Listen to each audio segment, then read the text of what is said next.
listen to this podcast, or I'll gut you.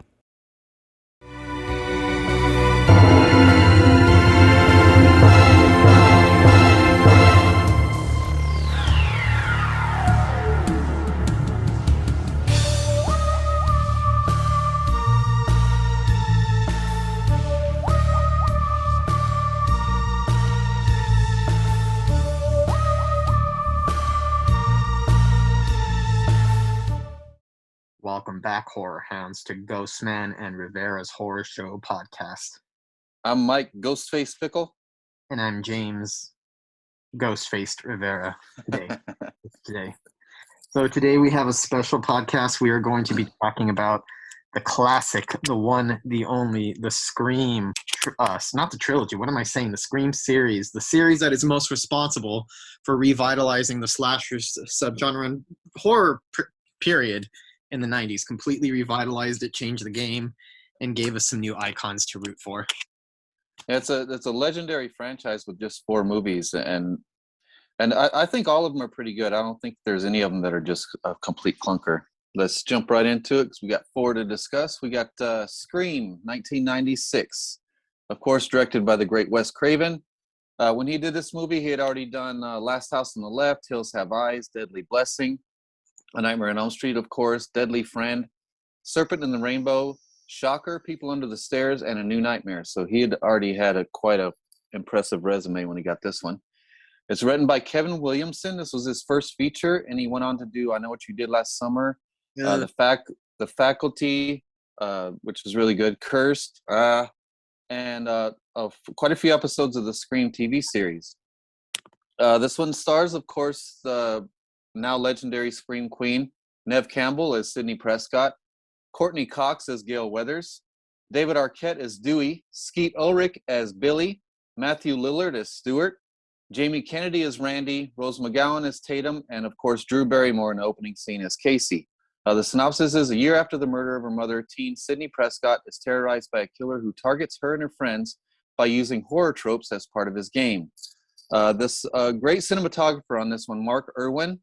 He was actually, I find it surprising that Mark Irwin was fired from the set before they finished, because he did The Brood, Scanners, Videodrome, The Dead Zone, The Fly, The Blob remake, and New Nightmare. But I guess they got the dailies back and they were kind of fuzzy and some of them were kind of out of focus, so he fired him. Really?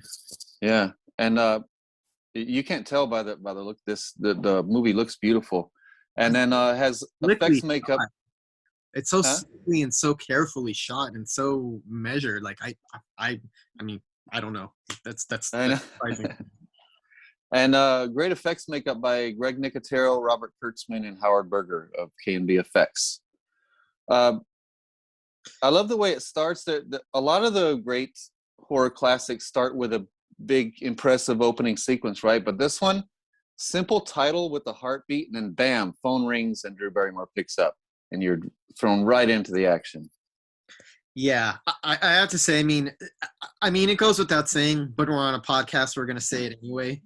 The opening of this movie is fucking legendary. You know what I mean? It's absolutely legendary. One of the greatest openings of, and I wouldn't say just of horror movies. It's one of the greatest horror movie opening sequences of all time, but I think it's one of the greatest opening sequences of any horror movie. It kind of established to me in a strange way. This is almost like this franchise does what the James Bond franchise does for action. I know that sounds like a weird comparison, but each James Bond movie opens up with these really dazzling, impressive set pieces before you settle into the story. And this does the exact same thing, except it does it with a slasher. It's expertly directed. Like, I feel like if you want to understand why Wes Craven is so weird and why he's considered such a master of horror and such a gifted filmmaker, all you need to do is show somebody the opening sequence of Scream and you understand why. Every shot is perfectly selected to draw attention just at the right moments. So subtle, so beautiful. I love the way it starts off, like you said, just a close-up on the phone ringing. Drew Barrymore picks up. She hangs up, rings again. When it comes back, it's a Dutch angle. And I love that Dutch angle because right away it goes from being a very balanced, very classically framed thing to being something slightly askew, slightly off balance. And I know a lot of people don't pay attention to, what the camera's doing and stuff, but even if you don't like pay attention and you're not noticing it, your brain does register that something is off. It's these careful, subtle psychological tricks by just using the camera. Then it cuts to an outside shot where it just pans down and you see out to the outside of the house, and you just see a swing very slowly back and forth, and it just lets the audience know very subtlety that somebody is sneaking around the property and something's up. Then you gets the call back. You get those beautiful fish. Those are fish lenses, right? Like the fisheye angle. Yeah, like an extra wide angle. Yeah. Yeah, it kind of distorts the space within the house when Drew Barrymore moves around. It has such a weird effect that's kind of distorting. Then she puts the Jiffy Pop popcorn on the stove. I don't even know if Jiffy Pop is a thing anymore, but Yeah. For what it does, it's this little subtle thing that's going on in the background, and the more that the popcorn blows up, the more tense the scene goes, to the point where it's almost bursting with tension the way the scene is. It's like so many beautiful choices and so much great shot selection, great gore sequences just in this brief amount of time. Drew Barrymore, who's America's sweetheart at the time, and her family's Hollywood royalty, is taking Psycho a step further with Janet Leigh, where she was the star of Psycho, and people were so shocked to see her kill 30 minutes in. Drew Barrymore was by far the biggest person in the cast of this movie, and she gets killed like, 12, 13 minutes into the movie. Yeah. And so good in her victim performance. I feel like if you isolated just this opening sequence and took it away from the rest of the movie, it would probably be like the greatest horror short film ever made. Well, it's not just an overall well-crafted scene. It comes down to every single shot. Like, you notice it right away. It grabs you. The shot selection is immediately exciting, and then the conversation gets more and more sinister. And then you get these little lines in there like, "I want to know what I'm looking at." And then you get that dolly shot that zooms closer to Drew Barrymore, and then the score kind of ramps up. Boom, And then boom. Subtly too. Subtly, Yeah. you don't notice it too much. It's just that boom, boom, boom, and it's really.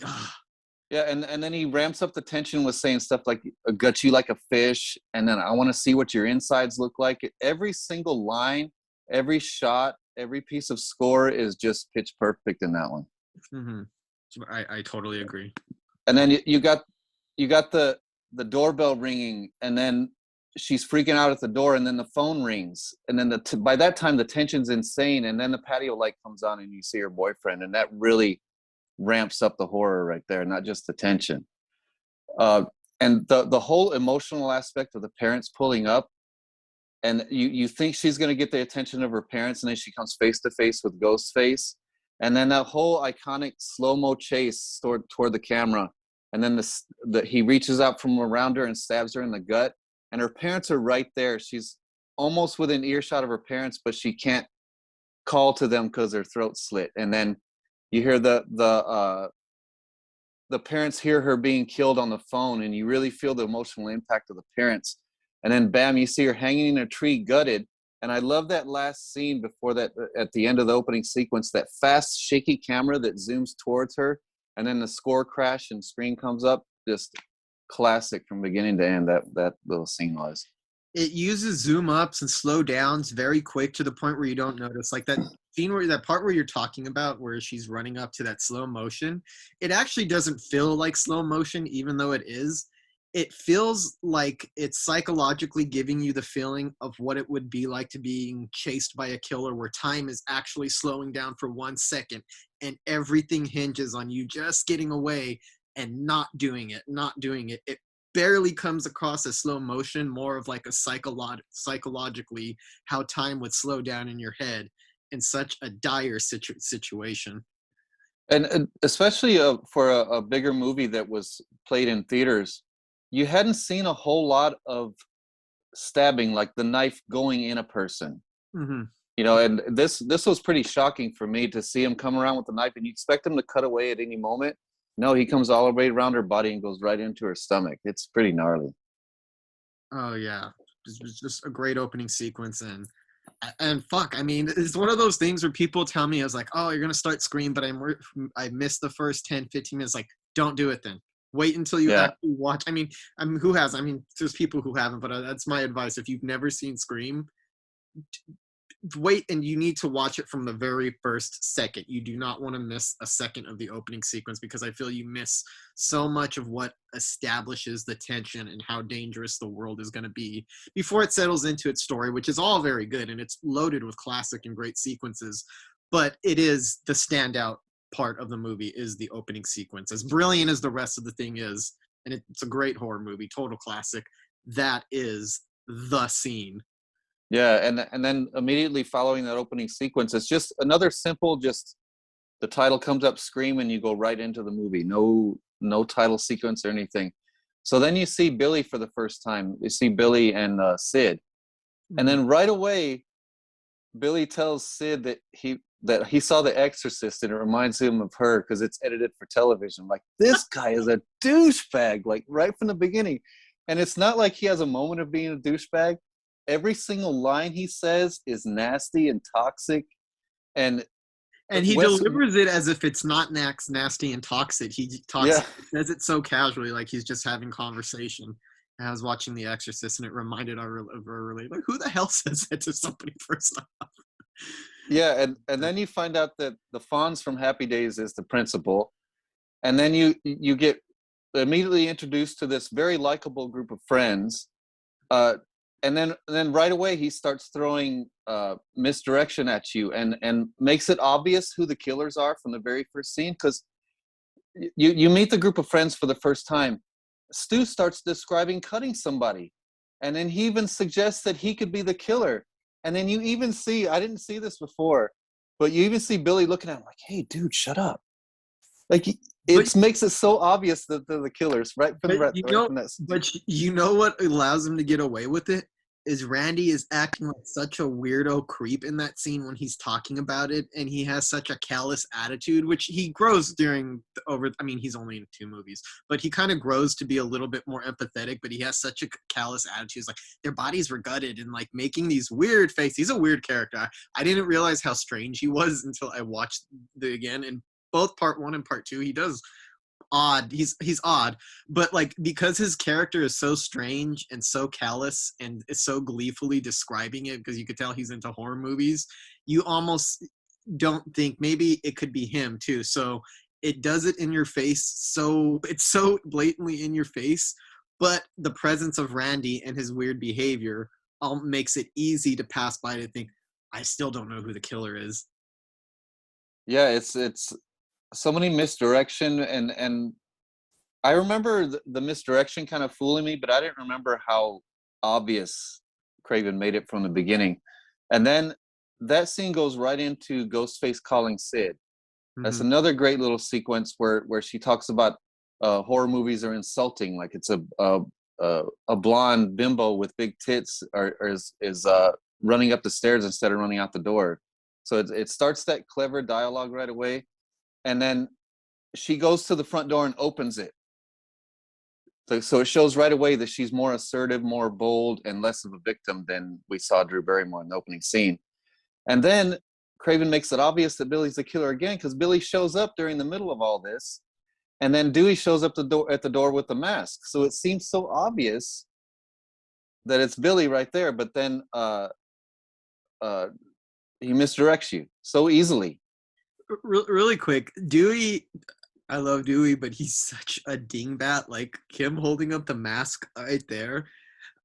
It's a weird parallel, but in Scary Movie, the character that they use in Scary Movie to parody him, Doofy, is an exaggeration, but sometimes it's not that much of an exaggeration of how goofy he actually comes across sometimes. It's like that's another character. It's another odd character. I don't think it misdirects you to think that Dewey could be the killer, but some of the characters are so odd that you think that anybody could be the killer at this point. And I thought it was funny that David Arquette, which originally went out for the role of Billy, and he ended up campaigning for the role of Dewey instead, because Dewey was supposed to be like a good-looking, like leading man type of guy. But when he stepped into the role, then he became kind of goofy. So he had a lot to do with the dynamic of that whole core group. I mean, one of the reasons, from what I understand, they wanted Skeet Ulrich at the time is he kind of resembles a young Johnny Depp, kind of reminiscent of A Nightmare on Elm Street, and it only kind of reinforces like the callbacks to earlier slasher films and the fact that this is a tribute to it. And it's directed by somebody who is one of the most legendary creators of slasher films. Yeah. And then Gail Weathers shows up, and she gets more likable as the series goes on, but she was really unlikable when we first see her, because she's supposed to illustrate how media is obsessed with disaster. And then Ghostface calls Sid again, and Billy's in jail, and this is such the easy misdirect. Like, Craven just showed you through dialogue and through what happened at Sid's house that Billy is the killer, and then all of a sudden when Ghostface calls Sid while Billy's in jail, you say, well, oh, I guess he didn't do it then. Yeah. And great misdirection. Really great misdirection. Yeah, and then Billy has yet another douchebag line, which said, when he's telling her, get over your mom's death, it's been like a year. Like, this dude is not even likable. It's not even believable that Ned would even be with this guy. No, it's not. You know what? Actually, the only thing that's believable about it, in my opinion, is that he's supposed to be this good-looking, like, teen heartthrob, which I guess Skeet Ulrich was in the 90s, though I don't know where that guy is anymore. Oh, he's on, I take that back. He's on, Riverdale. That's what he's on. Yeah. He's on Riverdale. But that's really, other than that, he's actually really unlikable and kind of a moron. Though not as much as a moron as his partner and his buddy, Stu. God, he's I feel like I know Stu. He's like that douchebag, annoying, overly loud, insensitive, obnoxious prick that we all went to high school with. I feel like every high school had at least one or two people like that. We all knew somebody like Stu. Yeah. And then we get another red herring with the principal, where they make you think that the principal's the killer. And I like where he throws the red herring right before that character gets killed. Like, Hey, that red herring is funny because, for one thing, would a principal really get away with, like, the way that he so theatrically is, like moving the scissors around and, like, cutting to his face and slicing through the air and, like, putting it up right up against, like, a student's throat and saying, would it be fair would to be to, like, to he says they should, what would be justice would be to gut you and expose you for the heartless little desensitized little shits that you are. I'm like, Jesus Christ, I don't think a principal could ever really get away with that kind of his theatricality with the scissors is pretty hilarious. A little ridiculous. I don't know if that's believable. That's one thing about this series that I say I gotta love.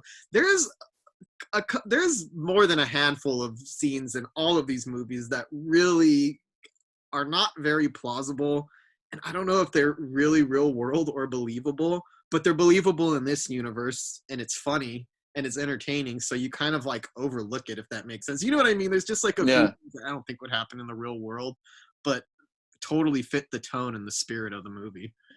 And then you can tell that Wes Craven knew how kind of silly that red herring was, because he shows himself in the hallway, Fred the janitor dressed up like Freddy Krueger. Oh, that was great. Love that too. And then soon after that, you got Randy. He fingers both killers, and it says it's a basic prom night premise, and then kind of accuses both of them. So he kind of reiterates, no, these are the killers, but you still have no idea. See, and I know it's effective too. I mean, it's hard to gauge whether this is effective, I think, for a lot of horror fans, because I'm sure a lot of horror fans, especially people of my generation, grew up watching Scream and probably don't even remember the first time that they saw it. That's honest truth. It's one of those movies that's so ingrained. But I did watch it with somebody back in 2018 who had never seen it, and they totally did not know who the killer was and were guessing all the way until the big reveal, when they revealed that the two killers, and they were surprised. So actually I showed it to two different people and they were both very surprised. So that proved to me, I was like, okay, it is effective. Sometimes I wonder, I was like, I don't even remember the first time I realized that they were the killers. This movie is so ingrained in my mind. Yeah, because now it's so obvious and it's so easy to see who the killers were. But back when we watched it the first time, we had no idea. No, I mean, we might have guessed at it, but but if we guessed at it, we moved on to somebody else and probably dismissed it. It's like, oh no, it's too easy. It's too obvious sometimes. Yeah, I think that's what it was. He made it too obvious to the point where, we thought they can't be the killers. Hmm. And then it comes the big party scene. I love that party scene. It takes up a big chunk of the movie, and it was actually one of the most grueling shoots of the thing. Like everybody in the cast, like got T-shirts saying that I survived scene 118 or something like that because it was so elaborate. But I love the whole thing, the way it's set up, the way Gail comes in and plants the cameras, and then she goes out to her van to watch them, and then that 30-second delay. Genius, genius. It's weird. Gail Weathers, even though I know what you mean, she doesn't start off very likable. She kind of grows on you a lot through the franchise. In fact, I don't think she becomes like truly likable until the sequel. But even though I don't like her as a person, I like her a lot as a character. I like watching her. I like her performance, and I like the dynamic and what she brings to it. And I love her interactions with David Arquette and Dewey, especially in the first one because they're so unlike each other and so mismatched and something. And there's something a little charming about their kind of relationship, and it's almost believable how these two polar opposites could kind of be attracted to each other. And there's a charming quality to it. So even when she's not likable, I still like her performance a lot. And she had to lobby to get this part. She wrote a letter to get this part. They didn't want to cast her because she was in Friends at the time, where she's more of like a nicer character. People thought of her more of a sweetheart. They didn't think that she could be this mean or this cruel, where she actually wrote a letter to Wes Craven saying that I could be a bitchy character. Please just give me a chance. So she really wanted to use this as her opportunity to show that I'm more than just like a sitcom actress. I can really act and do a different type of character. Yeah, she wanted to do something a little more edgy. And Mm-hmm. then I like how she starts out her relationship with Dewey by like flirting with him just to get the story. And then Mm-hmm. you can kind of slowly, subtly see her kind of warm up to Dewey and kind of start having affection for him. Slowly, it's pretty subtle. But it's there. You could see that she's a little taken by his goofy charm, almost because she's in such a cutthroat world and something. She probably finds his naivety and his innocence kind of refreshing. Yeah, and then you at the party you get that legendary Rose McGowan garage kill. Oh yeah. It's a great fight too because she slams him in the face with the refrigerator door and then breaks a bunch of beer bottles on him, throws the beer bottles at him. But then it ends with I don't know why she tried to crawl through that little pet door, but it seemed like she was going to get through it, but she didn't. And then him raising her up all the way up to the top and that gnarly head smash that it shows, it kind of squishes her head like a grape. That's cool ass kill. I mean, I understand why she did because for what her mind is like racing. And for a second, it looks like she might actually be able to get through or get away, but then no, you get that moment and it's great. And I love Rose McGowan in this movie too. I don't. She's kind of a mean girl, but not really, if that makes sense. Her dialogue, she comes across pretty vapid. Yeah. Next to Sydney, it's almost strange that that's her best friend because she's almost like vapid and empty-headed and very shallow in comparison to her. Um, but she's likable, though. I think most of these characters are likable. Even when they're odd and not likable, you still like them. I don't know if that makes any sense because it's the same thing with Gail Weathers. I still like her when she's not likable. Rose McGowan, I take to her. I even find Stu, as obnoxious as he is, kind of funny to watch or entertaining. And I like his line delivery, especially when it gets to the climax and he starts like, "You hit me with the phone, dick," and like all of that shit. Oh yeah, I love him, dude. And clumsiest killer, right? Oh yeah. The major like killers. Like I think that was probably kind of refreshing too in '96 because you have like these killers from the '80s slashers like Michael Myers and Jason who are absolutely like implacable. Like it's hard to knock them down. They're not clumsy. They have like an intimidating physicality to them. And then you have Freddy, who is a dream demon, so that's almost so hard to fight because he only appears in dreams. Even Chucky, the little damn doll, is a lot more efficient and than Ghostface is. But I think that's kind of what lends the movie some of its charm is that it's a much more real world killer than any of the slashers had been before. It felt like actually a human being in a costume. And I can tell you, I wore that costume this past Halloween. I was Ghostface. I don't know how you could kill somebody in something like that or chase people around because it is cumbersome. It is so cumbersome. And I like that the clumsy quality and the fact that he's not this like super really good killer who can appear anywhere at any time. It's he gets knocked down, he gets kicked. You could even hear oh, like when he gets kicked in the nuts several times. I don't know, it depends on which one, but you hear like the grunts and the pain and everything. It seems real. And it makes for some really exciting fights, especially with the girls. Yeah. And it makes it more believable that the girls are getting one up on him, and you keep thinking that they're going to get him, and then he wiggles his way out of it. Mhm. But in this part of the movie, it came to one part that always rubbed me the wrong way, and still rubs me the wrong way to this day. So first of all, Billy shows up again with Sydney, and he's being a douche again. He actually comes up and scares her. Like, she's been through this whole ordeal. She's been attacked by a killer, and you still scare her? Oh, when he's at the door? Yeah. Oh, okay, yeah. Like, why do you deliberately scare her? And then after he does that, shows he solidifies what a douchebag he is. Then she decides to have sex with him. I just don't get that. It doesn't fit this awesome final girl character. But no, I agree with you. I agree with you. There's a couple of moments in each, and even like I said, this is like the one thing about the franchise I can say. There's a handful of all of moments in all of the movies that are a little contrived, where things happen that don't make sense just to get the characters where they need to get to in order for the story to progress in the way that Kevin Williamson wants it to progress. So yeah, I actually agree with you on that. But it's still so much fun though. Like what happens after? Yeah. It's so great. but because it makes it so much cooler that in the middle of this scene where you see Nev is about to, or Sydney's about to have sex with Billy, you simultaneously go to the party where Randy's explaining the rules to the party. That's always entertaining. And then what's funny to me is when all the party gets up to leave, and it's because they found out that the dead principal is hanging from the goalposts. So everybody leaves the party. So I thought it was such a funny reason to leave those last few characters alone at the house.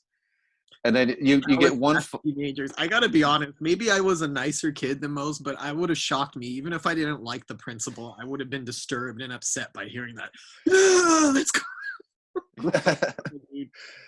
And then they find time to throw another red herring in there with Sid's dad, where you think it might be Sid's dad. And then I love that whole part with the 30-second delay, and then Randy's watching Halloween, and he's telling Jamie Lee Curtis, look behind you. Meanwhile, Ghostface is sneaking up behind him. They're in the van telling him, look behind you. I think it has an extra level of meta to it because he's saying, look behind you, Jamie. And I don't know, this could be a coincidence, but the fact that the actor's name is Jamie also adds another layer of meta. Behind you, Jamie. Behind you. Exactly. And I gotta say, the way one thing I love the way that Halloween is used in the movie, and how the music in the movie is used to parallel what's going on. Yes. And it uses the music, like when Dewey burst in, like the perfect music cue comes on for Halloween, and that's actually Kevin Williamson's favorite movie, and I don't really think that's a shocker. I think it's totally obvious by watching that's his favorite movie. But and this is another of those implausibilities that you just have to kind of go with some of these the Scream movies. The way that the movie's playing out doesn't make sense if you've seen Halloween. It goes like a scene happens in Halloween, and as the movie progresses, it's like they're watching the scene over, and it's at a different part of the movie. Because if you know Halloween by heart the way I do, I'm like, the way that Halloween is playing out in this universe is not really how the movie actually plays out. They keep rewinding it and putting it right at the scene that they need, just so it could ratchet up the tension of what's going on right there. But it's a thing that I could forgive. One of the many things in these movies where I could see that doesn't really make sense, but I could forgive because it's so effective anyway, and the parallels with Halloween and Scream are so strong. But just so you know, it makes no sense that like it jumps to time later and they're still on the same scene in Halloween. You're like, what? Yeah. There's like things like that happen throughout the Scream movies that I noticed a little bit more this time around when I was just trying to pay attention to the logistics of some things. I'm like, what? That doesn't make sense. But it's so much fun, you kind of forgive a lot of it, and it doesn't even matter or doesn't really do anything to undermine its classic status. Yeah, even when you notice it, you don't care. Yeah. Because everything surrounding it is so good. And that leads to right to another great fight between Ghostface and Sid right before the killer reveal. And then you have the reveal of the two killers, and then they do that whole comedic thing where they stab each other. That's always funny to me.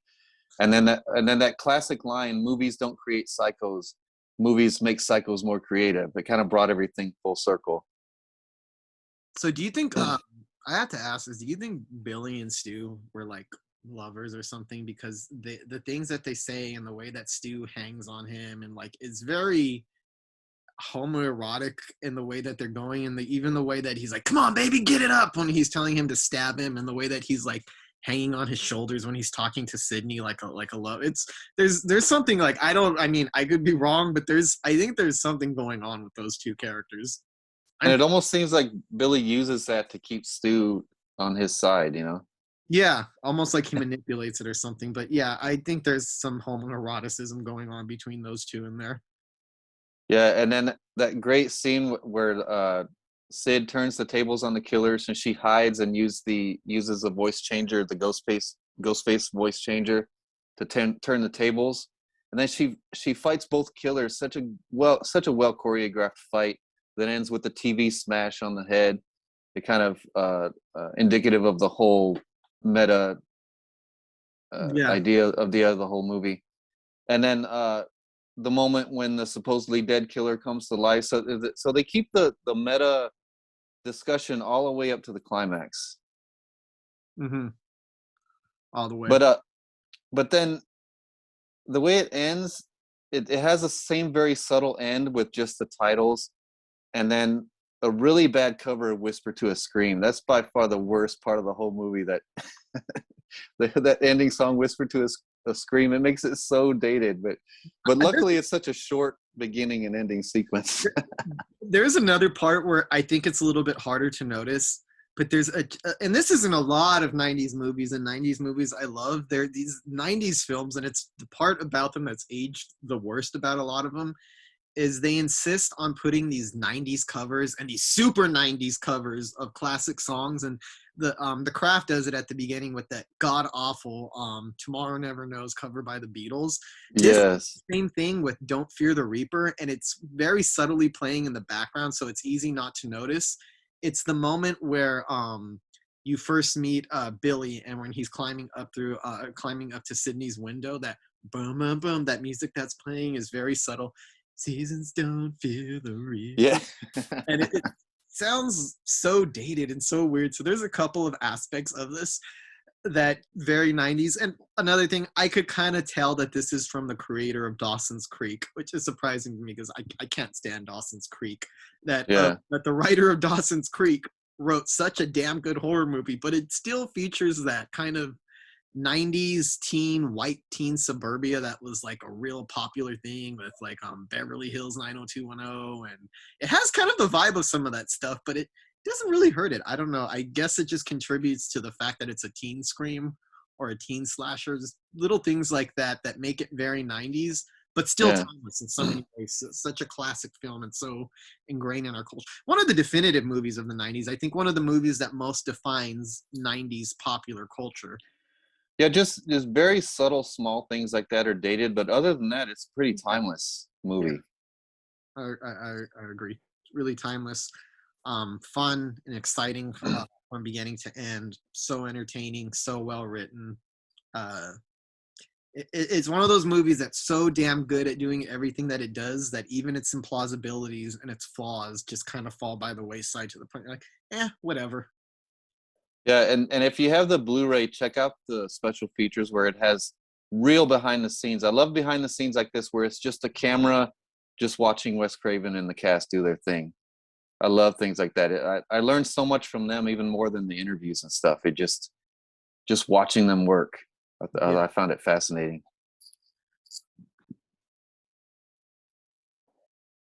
So now we come to a year later in 1997 is Scream 2. This is once again directed by Wes Craven, written by Kevin Williamson. And they really went all out with the cast on this one. You got Nev, Courtney Cox, David Arquette, and Jamie Kennedy all returning as their characters. Liev Schreiber returns as Cotton Weary with a much bigger part. I think he's actually the best part of part two. Laurie Metcalf was awesome in this as Debbie Salt, the journalist. Does Timothy oh, go on. Timothy Olyphant is Mickey.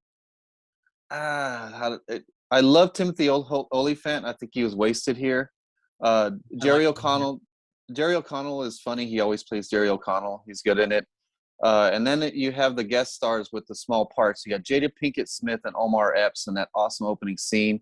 You got Sarah Michelle Gellar, Joshua Jackson, Heather Graham, Rebecca Gayheart, Portia de Rossi. Heather Graham in this movie? She's Heather Graham plays Drew Barrymore's part in the Stab movie. Oh, that's right. That is Heather Graham. Robert Rodriguez's Stab. He directed all. I mean, they revealed it later in Scream 4, but something I already knew is because that was part of like Miramax and Dimension and that whole family of filmmakers. That those parts were directed by Robert Rodriguez. And Robert Rodriguez was actually one of the people initially offered Scream when Wes Craven turned it down at first, but then they ended up talking him back into it. And but yeah, he almost was one of the people who came pretty close to directing Scream. And then you have Rebecca Gayheart and Portia de Rossi, and then Tori Spelling, who was originally supposed to play Sydney, but she didn't get the part, so she comes back to play her in the Stab movies. And then Luke Wilson has a little small part in it in the Stab movie as well. So some synopsis of this one: 2 years after the events of the first, Sydney is in college, and someone dressed like Ghostface starts killing again. They changed cinematographers on this one. This one is Peter Deming. He did the awesome Evil Dead 2, great cinematography on that one. Scarecrows, Drop Dead Fred, I love Drop Dead Fred. Lost Highway, that's very impressive that he did the camera work on Lost Highway. Mulholland Drive. Lost Highway came out the same year as Scream 2 also. Yeah, and Mulholland Drive too, both those movies are gorgeous. Oh yeah. The Cabin in the Woods, he filmed Cabin in the Woods, Drag Me to Hell, and a bunch of Twin Peaks. Oh, they're both very accomplished cinematographers, though. Yeah. Both the directors, the DPs of part 1 and part 2. And I gotta say, it's pretty seamless. I don't really see, like, it seems like he kind of maintains that kind of very slick visual style that was established in the first one. So I don't really think it's too noticeable that there's like a switch in cinematographers. I think it's the most noticeable in part 4. It's the one, part 4 to me is the one that has a look that is not quite like the first 3. Yeah. And then you got effects makeup on this one by Greg Nicotero and Howard Berger. Only Greg Nicotero and Howard Berger are here from K&B Effects. Robert Kurtzman, that's the one. I don't know why they didn't use him. But this one, another excellent opening scene with Omar Epps and Jada Pinkett Smith. They go to the premiere of Stab, so you kind of continue the genius meta dialogue here. And then also another thing that returns from 1 that they kind of goes through all the rest of the movies, having Red Right Hand by Nick Cave and the Bad Seeds, the song. That's kind of the central theme of all the movies. Yeah, I mean, they even say this in the movie, that's the thing about sequels. Whenever you do a sequel to something that people love, you gotta have to up what people loved about it and like push those elements to the front. And Jesus Christ, that is a meta as hell opening, dude. It's funny. It starts poking fun at another cliche in a lot of slasher movies. It's that, and luckily this has been rectified in recent years, that black people die first in horror movies. It's a little unfortunate that it ends up playing out that way, but at least the movie is like smart enough to be aware of it and even poke fun at it a little bit and kind of have fun with it. And that, and then the fact that it's an opening sequence that's mirroring the opening sequence of the original, where they're playing out a fictionalized version of a movie that's already fictional to begin with, a fictionalized version. And it's such a cheaper, tawdrier version of what Wes Craven did with the opening scream that it's funny that Jada Pinkett's line where she's like, why is she naked? Why is she butt-ass naked? What does that have to do with the plot? And I think that makes it funnier in terms of what slasher movies do in their excesses, because you as a viewer, I'm assuming you've seen Scream if you're watching Scream 2, and if you haven't, then what the hell are you doing? Yeah. You're aware that didn't happen. She wasn't even naked. In fact, she was very covered up. She was wearing a turtleneck, like one of the most like innocent, unrevealing things that you could do. And then you have Marley Shelton. I mean, why did I say Marley Shelton? Heather Graham doing her. Why did I say Marley Shelton? Heather Graham doing her little sex pot thing. I don't know you, and I dislike you already. And it is deliberately like a crappy version of the opening of Scream. And oh man, I get a kick out of it. I think it's totally amusing, but I was like, this is super meta. And the fact that Red Right Hand is playing, that in their universe, the Stab movies have the same theme that the Scream movies have. How do they get this meta shit? Like, so it's funny. And then all the while, Jada Pinkett Smith addressing the suspension of disbelief that you need to watch a lot of horror films. And then the phone and star 69 his ass. Yeah. And Dude, then they make in this they little, make yeah, go ahead. they make fun of the stereotype that black people yell at the screen. Yeah. But in all fairness, everybody's yelling at the screen Yeah. in this one. But yeah, she's great in her little bit part, her spiritedness and her energy. It doesn't sound strange. This isn't. I like to believe in my head in an alternate universe that Tupac would have had Mike Epps' role if he had lived. I don't know why, but I can totally see. I was like, I've convinced myself personally, whether it's true or not, that would have been Tupac's role if he had lived. Yeah. I don't know why, but that's just something. I love the whole kill in the bathroom with Omar Epps, where he kind of hears whispering in the next stall, and he puts his ear up to the stall, and you cringe already when he puts his head up to the stall because you know what's going to happen, and then sure enough, the knife goes through his head. And I love how Ghostface comes and just kind of sits down next to Jada Pinkett Smith and ends up stabbing her. And while he's stabbing her, she's screaming, and everybody's like, yeah, they think it's just another goof. All I gotta say, I really think that's just so well executed, because it's believable that she would be stabbed to death because the theater is so rowdy and so chaotic that it would slip by. But that moment where she goes up on the screen, like in front of the screen, and starts screaming, and like you could see the shock of the audience. That a lot of the people start taking their masks off and like looking, and they realize that holy shit, something really serious just happened right now. And then it falls, and you notice that it just kind of holds it there for a few seconds. Like it doesn't just go to like the Scream 2 title. You see Jada Pinkett Smith, like 5 or 6 seconds of just silence as you realize that the crowd finally shut the fuck up and realize that something happened. Really effective. Again, not as I don't think they're ever going to top the opening of the original Scream because it's so damn perfect. But this is the way you would follow up and try to do, by upping it, making a little bit more chaotic, making a little bit more crazy, upping the meta factor and the humor, and then having several people dressed up as Ghostface running around. Totally awesome sequence. I love the opening. They all have really good openings, dude. I mean, I don't know of any franchise, and I'm really hoping with the new Scream that they keep that tradition. You cannot have a Scream movie without a show-stopping, like a show-stopping set piece to set it off.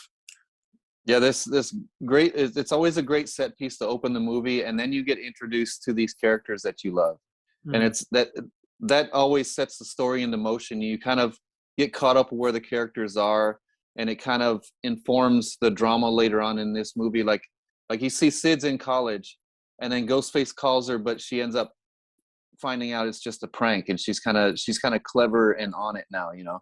Mm-hmm. And then you see Cotton Weary's on TV, and then you find out that he got off because of Gail, and Sydney falsely accused him. So it sets up all the drama right there. So it's a perfect little introduction to these characters that you already know.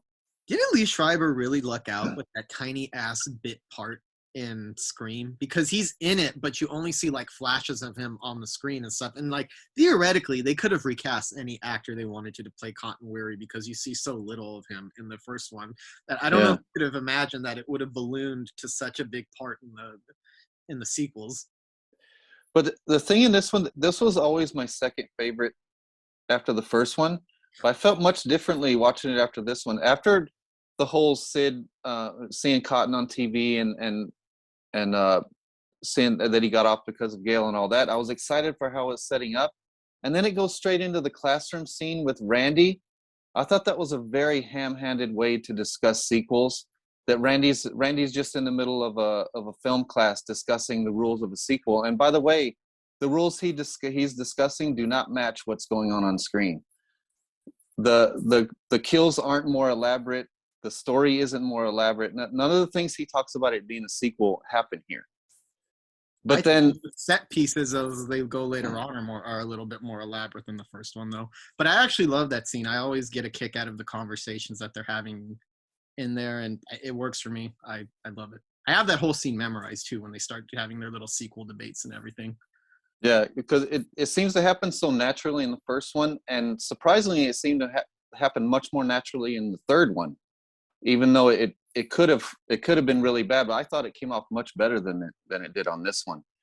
Because just discussing it in a classroom, there's no setup to it or anything. They just like, we're gonna drop you in this. We're gonna show you Randy, and he's gonna be discussing sequels. But that goes right into a character that I love. But you introduced the reporter Debbie Salt, where she's obsessed with Gail, and I'm like, now we're talking. But then after you introduce her, there's a few scenes in a row of literally nothing but setup. Not very interesting, not very compelling, no really good kills. And then that goes right into Ghostface calling Sarah Michelle Gellar. It's an uninteresting conversation. Sarah Michelle Gellar is a non-existent character. You don't even know who this chick is when she shows up. It's an uninteresting kill. He just stabs her and pushes her off the balcony. And then that goes right into Ghostface attacking Sid. Another uninteresting fight, poorly choreographed. It's not a good attack or a fight. And still, at this point in the movie, there's still no clues. There's no good red herrings. There's no nothing. They're kind of just going through the motions. And I get it.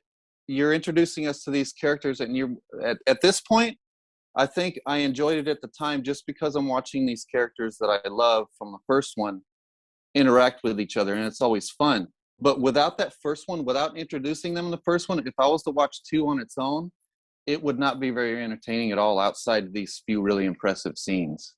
See, the reason that it works for me is because I think at this point it's the sequel. The characters are kind of established who they are. I think the most ridiculous thing about it, to be very clear, it doesn't actually, and this is something that is like completely consistent with some of the implausibilities of the Scream franchise. It doesn't make sense that they're all at the same spot. All of the fan favorites just so happen. It just so happens that Sydney's going to the same college, and Randy. Okay, maybe I could buy that. Then Gail just happens to show up. Yes, it makes sense, but I think it might take a little bit more while to get her. It makes sense that she would be jumping on it. And then Dewey comes there all at the same time within the same scene. I find that, to be quite frank with it, it's implausible, and I don't think that makes any sense that all of these characters are here. But I have to say I disagree. This is actually still my second favorite one, and I like it almost as much as the first one, which may surprise you. I think that one thing that I do think that this movie is good at, or there's a couple of things that I think that are better about Scream 2 than Scream 1. I don't think it's a better movie, but I think the performances are a little bit more confident this time around. I think that as far as like Courtney Cox and David Arquette and Jamie Kennedy, and to a lesser extent maybe Nev Campbell, but I think overall they feel like they fell into the grooves of their characters a lot more easily this time around, and there's a more lived-in quality to them. And I think this is where it starts to take on the classic qualities of it as a franchise, as opposed to it just being a classic one-off horror movie. And I really like the performances here, and I think that they do a little bit better this time around. And I really love the characters, and I love the performances, and I realized that's what made me love this movie so much all these years. But watching it back, saying you gave us all these great characters, and then there's literally scene after scene after scene of setup, and then none of the kills are interesting, and the fights aren't very well choreographed. It doesn't feel that. I really like the kill scenes. I like Sarah Michelle Gellar's part in it, and this is part of, just to me, this is just part of the slasher formula. There's always these one-off characters that you don't really care about, and that's kind of what it's spoofing. But I rarely think that they're usually that well acted or well put off.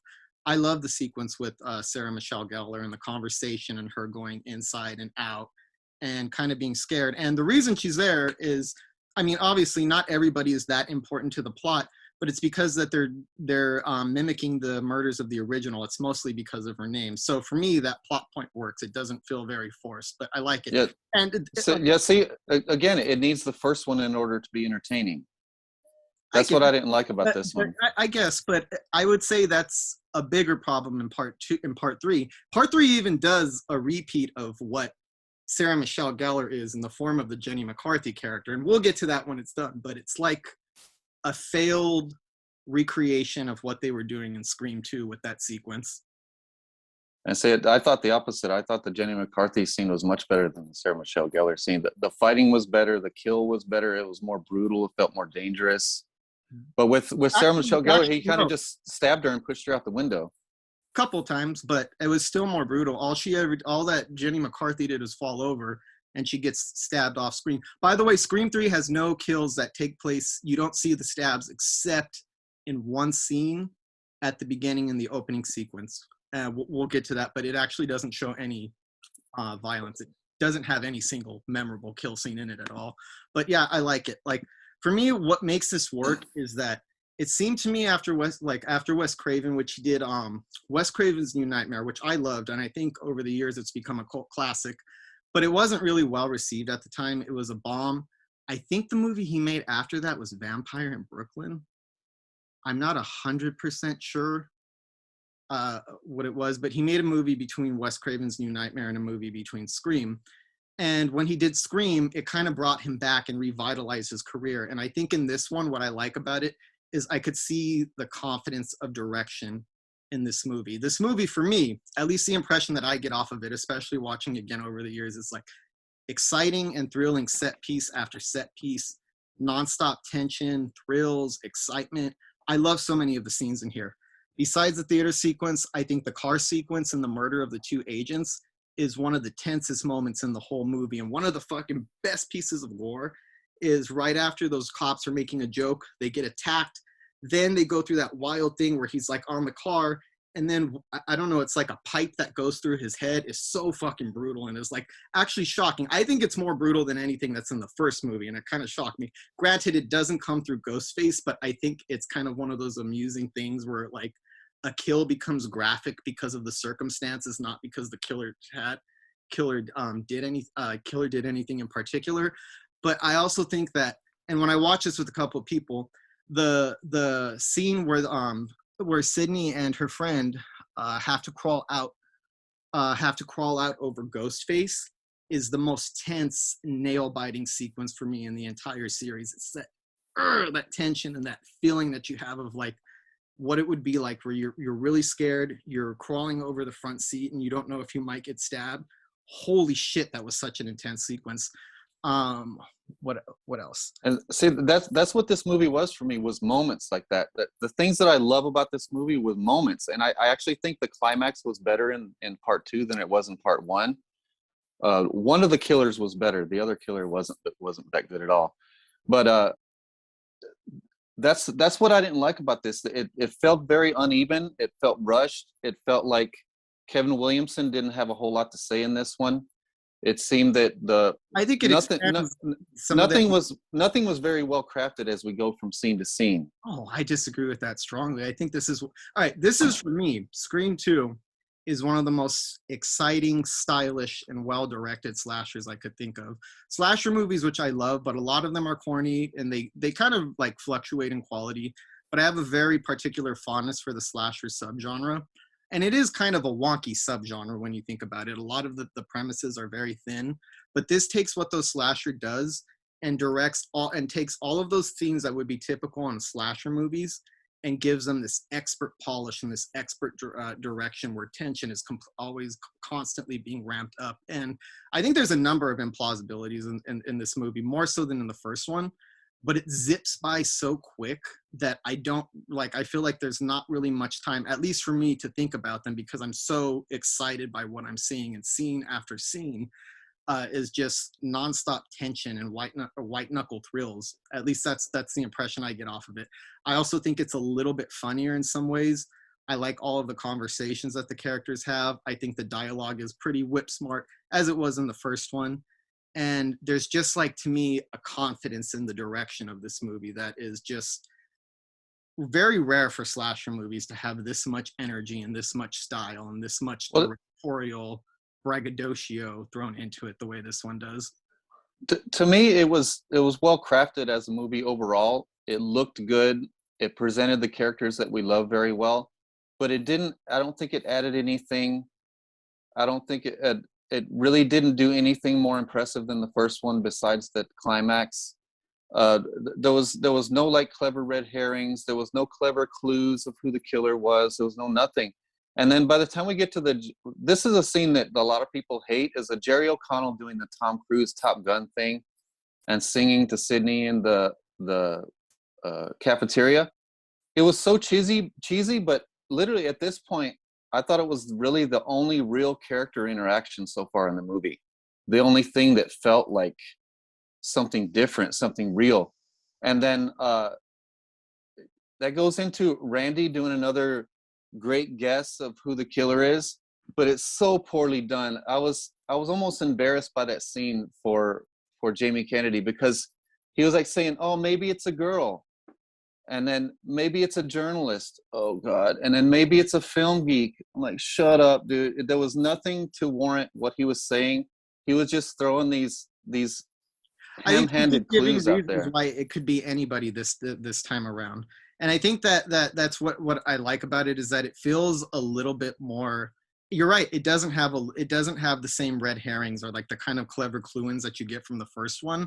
But I think that for me, that's what kind of works in this film's favor. And I love that scene. Like I couldn't disagree more. I think that's just a way of showing that it could be anybody. And I think that Randy, as far as I'm concerned, is as classic a character as really crucial for the series as Dewey and Gale, in terms of Scream's identity as a franchise and what Scream does that's so different than other horror franchises, and the reasons that they revived it.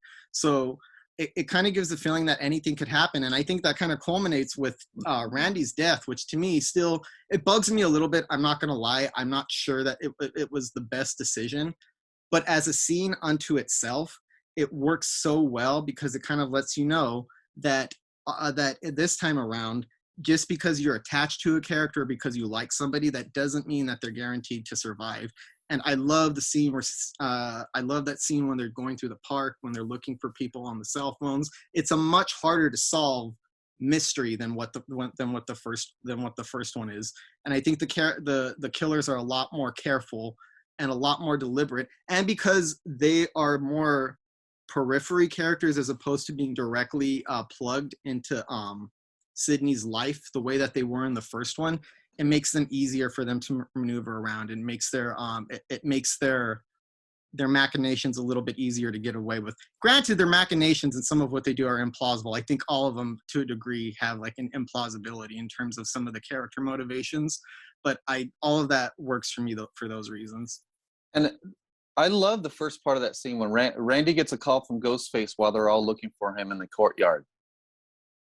Cool. But first of all, Randy would know not to back up against that van. It's a stupid character decision from a clever character.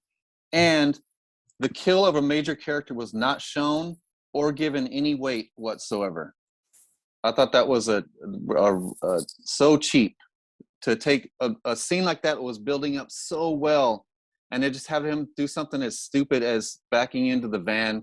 But that's the thing, and I notice this is a criticism that you have with a lot of slasher movies and moments like this, and I disagree with you almost every time, because you have this with Halloween Kills, which is not even a movie I'm a big fan of, when the moment when they're coming down the stairs and you don't like the way that she reacts. I think when people are in tense situations, they make stupid decisions. And I can speak from personal experience where my blood is pumping and I'm in heightened situations. I've done things that were stupid and to my detriment.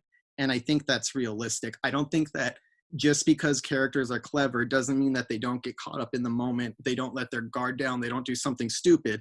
And I could see him getting so intense. And the fact that they're out in the open, it kind of gets your guard down. Like the chances are that you're going to get hacked up or hacked to death at any moment, like in broad daylight, is something that would give you a little bit more confidence in that you're not going to get killed, maybe a little tense. But I think that clever people don't always make good decisions in tense situations. And I can speak from personal experience why that doesn't bother me. It may not have been the best decision, but I think it works. And I think that's kind of, it's realistic. I'm just not comfortable making an excuse for Randy doing that if he's one of the most clever ones and he explains the rules. Like I said, I consider myself a fairly smart person, and I've done stupid things, and it's not an excuse. It's just reality. I've been caught up in bad situations. But you're saying this is okay because it's true to real life. and then you're saying these other things are okay because they're completely fake and completely implausible. So it's like going both ways. It just seems like excuses. It's not an excuse. That's why it works. And those are two separate things. I think the implausibilities come with more of like the killer's motivations and in terms of what they get away with and how they're able to maneuver, and not in how the characters react. That's something I consider separate, but that's why it works for me, and I don't see a problem with it at all. And I don't like the decision of not showing his death. Like, that's a major character that you really feel that death. So they should have shown it to us, shown us a little more at least, not completely been off camera.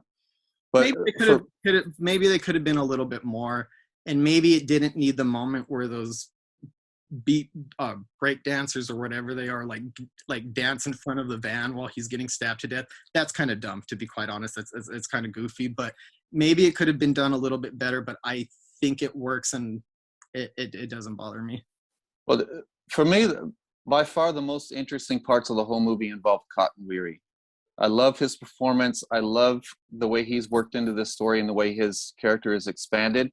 But his whole story it now seems like it's not even a part of the central narrative. They throw it in there as like an afterthought. And I'm like, wait a minute, go back to Cotton. I want to see what he's doing. So overall, I thought it was too much whodunit discussion and not enough crafting of a whodunit. You know, they're discussing all these different aspects of a whodunit, but they aren't using any kind of craft to craft a whodunit. And then I feel that Scream, the original, is better than all its imitators, and it has a lot of imitators. But Scream 2 is just another imitation. Oh, I no, don't think there's anything that helps this stand on its own. I mean, yeah, you could argue that you can't, but I mean, it's the same thing you could say for a lot of great movies. I mean, this is a totally off the wall example, but it's a movie they discussed in there, The Godfather Part 2, which most people would consider The Godfather Part 2 a masterpiece and a great film. However, that movie does not work the same way, and its tragic consequences are not understood without the first one. It doesn't have the same power. Does that make The Godfather Part 2 less of a film?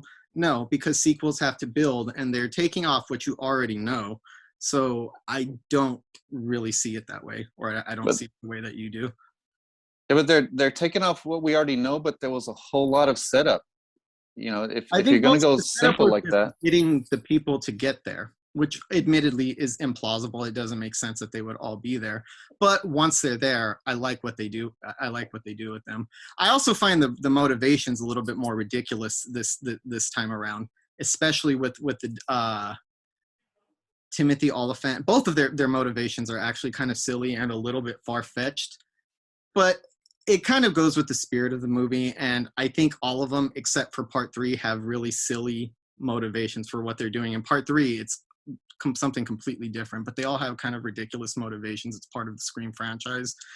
But I can swallow it. I'm not saying that this is a perfect movie. I recognize its flaws. But for me, it's so entertaining. It's so exciting, so stylish, so funny. It bounces around so quickly. And it just has like impressive set piece after impressive set piece that every time I watch it, I kind of like it a little bit more as the more I see it. This one actually gets better to me with age. Scream is like eternal for me. I wouldn't say it gets better, but it's always as classic as it always is. This time I always notice things that I like a little bit more about it the new time around. And for me, I think it's a spectacular slasher movie. For me, it's a great example of Wes Craven's directorial skills. It's fast, it's funny.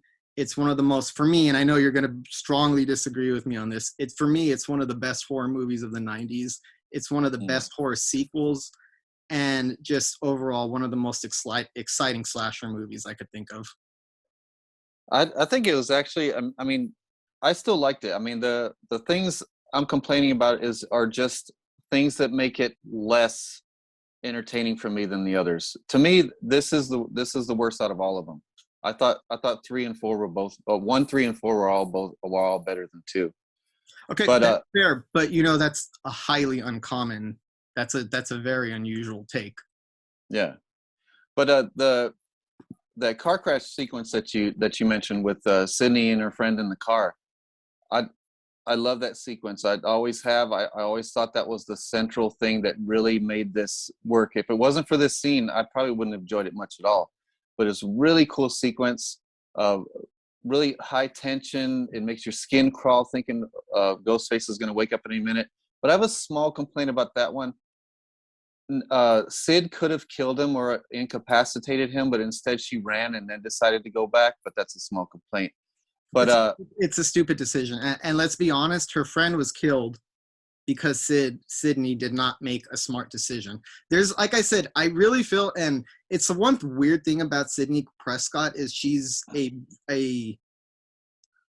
she's probably one of the most strong and one of the most I don't know how to put it, like the most resilient of scream queens. I would say so, even more so than Jamie Lee Curtis is. I mean, except for maybe in Halloween 2018 where she turns into this hardcore badass. But when you think about like Jamie Lee Curtis in the original Halloween, her going up against Michael Myers, she felt a lot more fragile than Sydney ever does going up against Ghostface. But she still makes dumb decisions, like sleeping with Billy, like going back and leaving her friend unprotected. There's several occasions where it's just like, God damn it, Sydney, you should know better. But it's part of the franchise. And again, when people, you could say it's making excuses, but I think it's something that is across the board. All of these movies have implausibilities. And I think it's a little bit implausible that all of it always leads back to Sydney. But it kind of is what the franchise is. So I can accept it on that level. But the movies have a lot of like things that I don't know if in real life these characters would have been able to pull off what they pull off. I don't know if any of the characters would have gotten far, whether it's Billy, Stu, Debbie Salt, Roman in part 3, or Emma Roberts in part 4. I have a hard time buying, but the movies are so damn fun and so exciting that I can kind of overlook some of those things. It's one of those movies, those series where I started to notice the flaws and the implausibilities of a lot of the series more on watching them on this time around in a way that I never noticed before. Yeah, with me, like this one, there was actually a good red herring in it, but it was way late in the movie. It was when Gale finds Cotton with blood on his hands. Like, all right, now that's a great red herring. And then that leads into Sid in the theater. I thought the set was pretty cool. I thought when they turned on all the props and stuff in the theater, that was really cool, really chaotic. And but I thought that reveal of the first killer was really clunky. It was another throwaway character. He did it. Although I love Timothy Olyphant, I think he was wasted here. It was a bad imitation of Stu from the original. It just seemed like he was trying to act like Stu, and it would just look like he was trying to act unhinged. But the part with him pretending that the boyfriend is his partner, I thought that was pretty cool to kind of throw Sid off. Yeah, to admit, he's a little bit too cool to be imitating Stu. I don't know. Yeah. Timothy Olyphant has already a naturally cool guy character. You actually reminded me of something else. Just to rewind a little bit, you're talking about the theater. That's another one of the sequences that I love. That's, to me, is such a brilliantly directed sequence. Is when Sydney's theater director talks her back in and gives her that speech to go back and perform and find the strength within herself. And when she's dancing amongst all the people in the play, and they have like masks that are kind of similar to Ghostface, almost like more ancient versions of that type of look or archetype that I'm pretty sure it's based on Edward Munch's The Scream. You've seen that piece of artwork. Oh yeah. The Scream. Yeah. Where Ghostface actually shows up and you see her perspective getting confused and dazed and disoriented and like where she doesn't know where to turn. And then just as she bumps into him and falls back, he kind of runs off and it gets like caught up in the chaos of it. I love that sequence. That's another one I forgot to mention. That whole theater is actually one of the coolest things about it because it allows for these like little set pieces like that, whether it's Sydney acting out or the killers at the end. But yeah, I love Laurie Metcalf though. She's a lot better than Timothy Olyphant. And I love like kills him and kind of calls bullshit on his motives. He's like, my motive isn't so 90s. It's just good old fashioned revenge.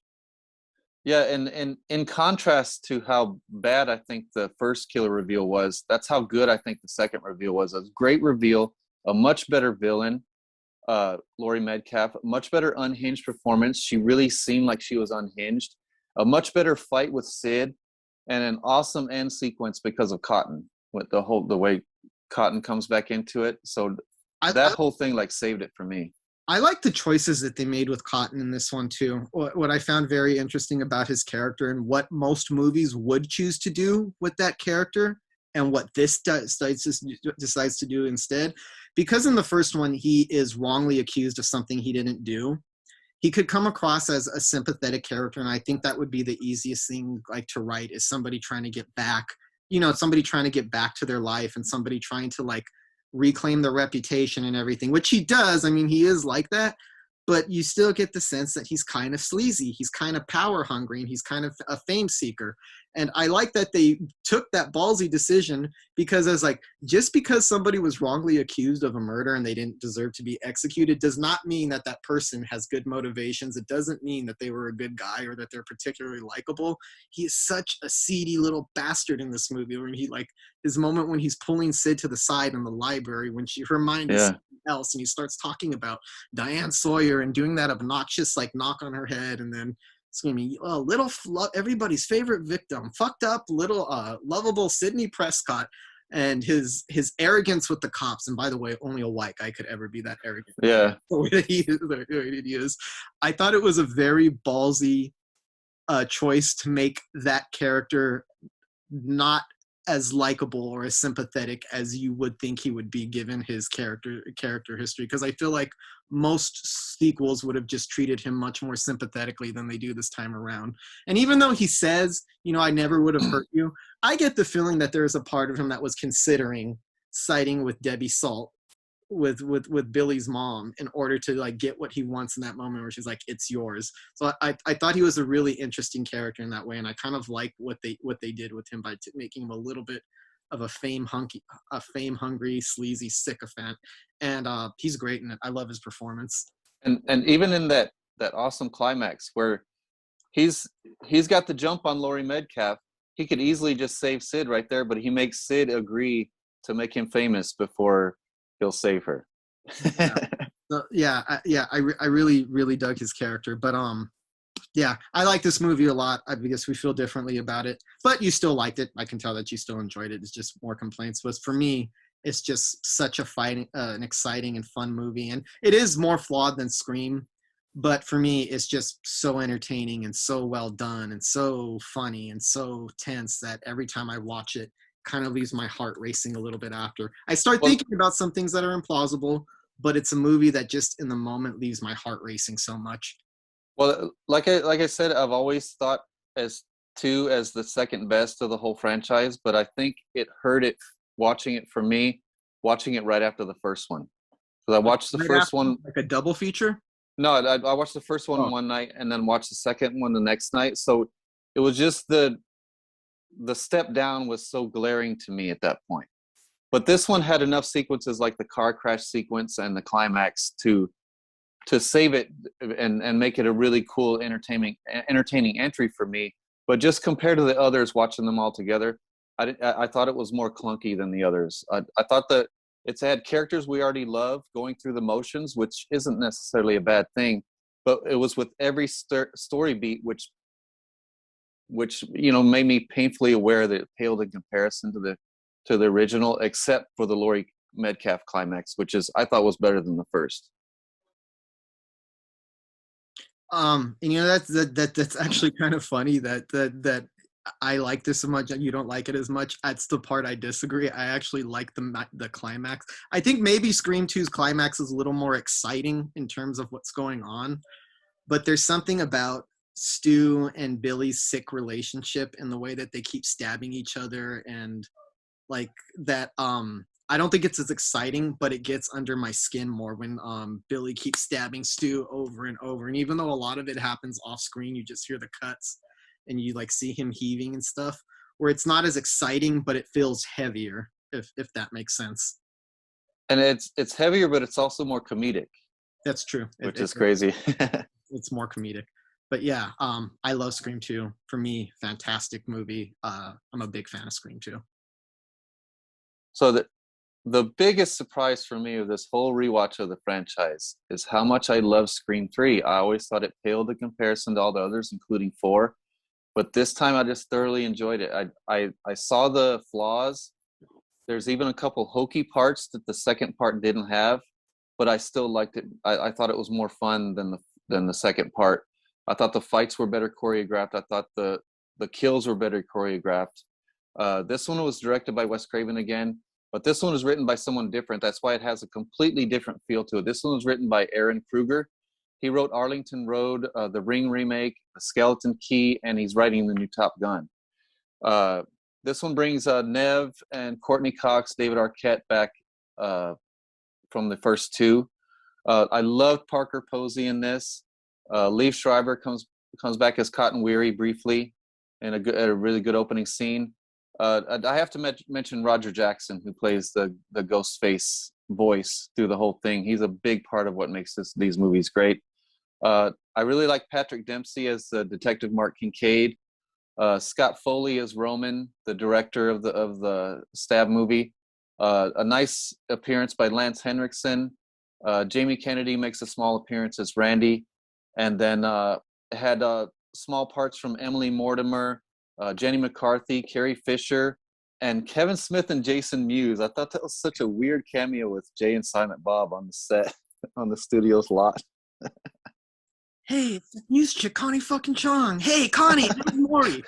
Yeah. That scene's great. I love that.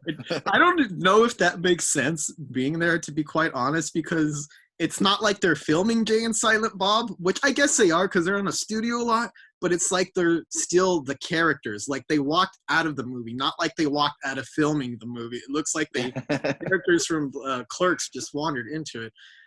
I don't think it makes any sense, but it's so goofy and it always makes me giggle that I don't really care that it doesn't make sense. And just to see Courtney Cox give him the finger and him not understanding, like, what did I say? It's that news chick, fucking Chong. Such a pretty weird cameo. Yeah, it's strange and goofy, but I nerded out on it still because I love those guys. But on this one, someone dressed like Ghostface terrorizes Sydney and her friends again. This time they're in Hollywood on the set of the film Stab 3, based on the Woodsboro murders. Peter Deming returns as cinematographer, and there's another great opening scene. I don't think it was as good as 1 or 2, so it's not as perfect as 1 or is quite as cool as 2, but I thought it was definitely better crafted than the opening of 2. What it lacks in suspense, I think it makes up for in excitement. I think if Scream and Scream 2 didn't have like such blow your socks off openings, this would have people would have been shitting themselves over the opening for this movie. It's like it kind of does something a little bit similar to the first, not quite, but the first one, and it's really good. It just, there's something about the exquisitely mounted tension in the first one, and the second one, while obviously it's not as good as the opening of the first one, it makes up for it with the chaos and how much is going on, and the fact that there's like 3 or 4 things going on. It feels a little bit more chaotic, intense. This one is just a really damn good opening sequence. Not as perfect or not as inventive as the other 2, but it's impressive, and it's how you should open a Scream movie. And it's my favorite part of this movie is the opening sequence. And it's another one where it's kind of ballsy to make Cotton such a big character in part 2 and then kill him right off at the beginning of part 3. I thought was a very interesting thing to do with that character. And he's still that fame-seeking, money-hungry sycophant that he was the first time around. And it almost made Ghostface feel more dangerous to me, because it feels like he was a more formidable, like it seems like Cotton should have been able to take him, but he couldn't. Mm-hmm. He just seems so formidable, and so like in this one, Ghostface became one of those killers where if he's in the room, somebody's getting hurt. Like he feels dangerous. He feels like he's going to hurt somebody bad. But the only 2 things in this movie I thought were actually bad was Gale's bangs and Creed. I know there's some musical selections that aged in the first 2. Rap, nothing like the third. You know why? It's the new metal era. Yes. And why is there I saw somebody pointed this out online, and I have to bring it up.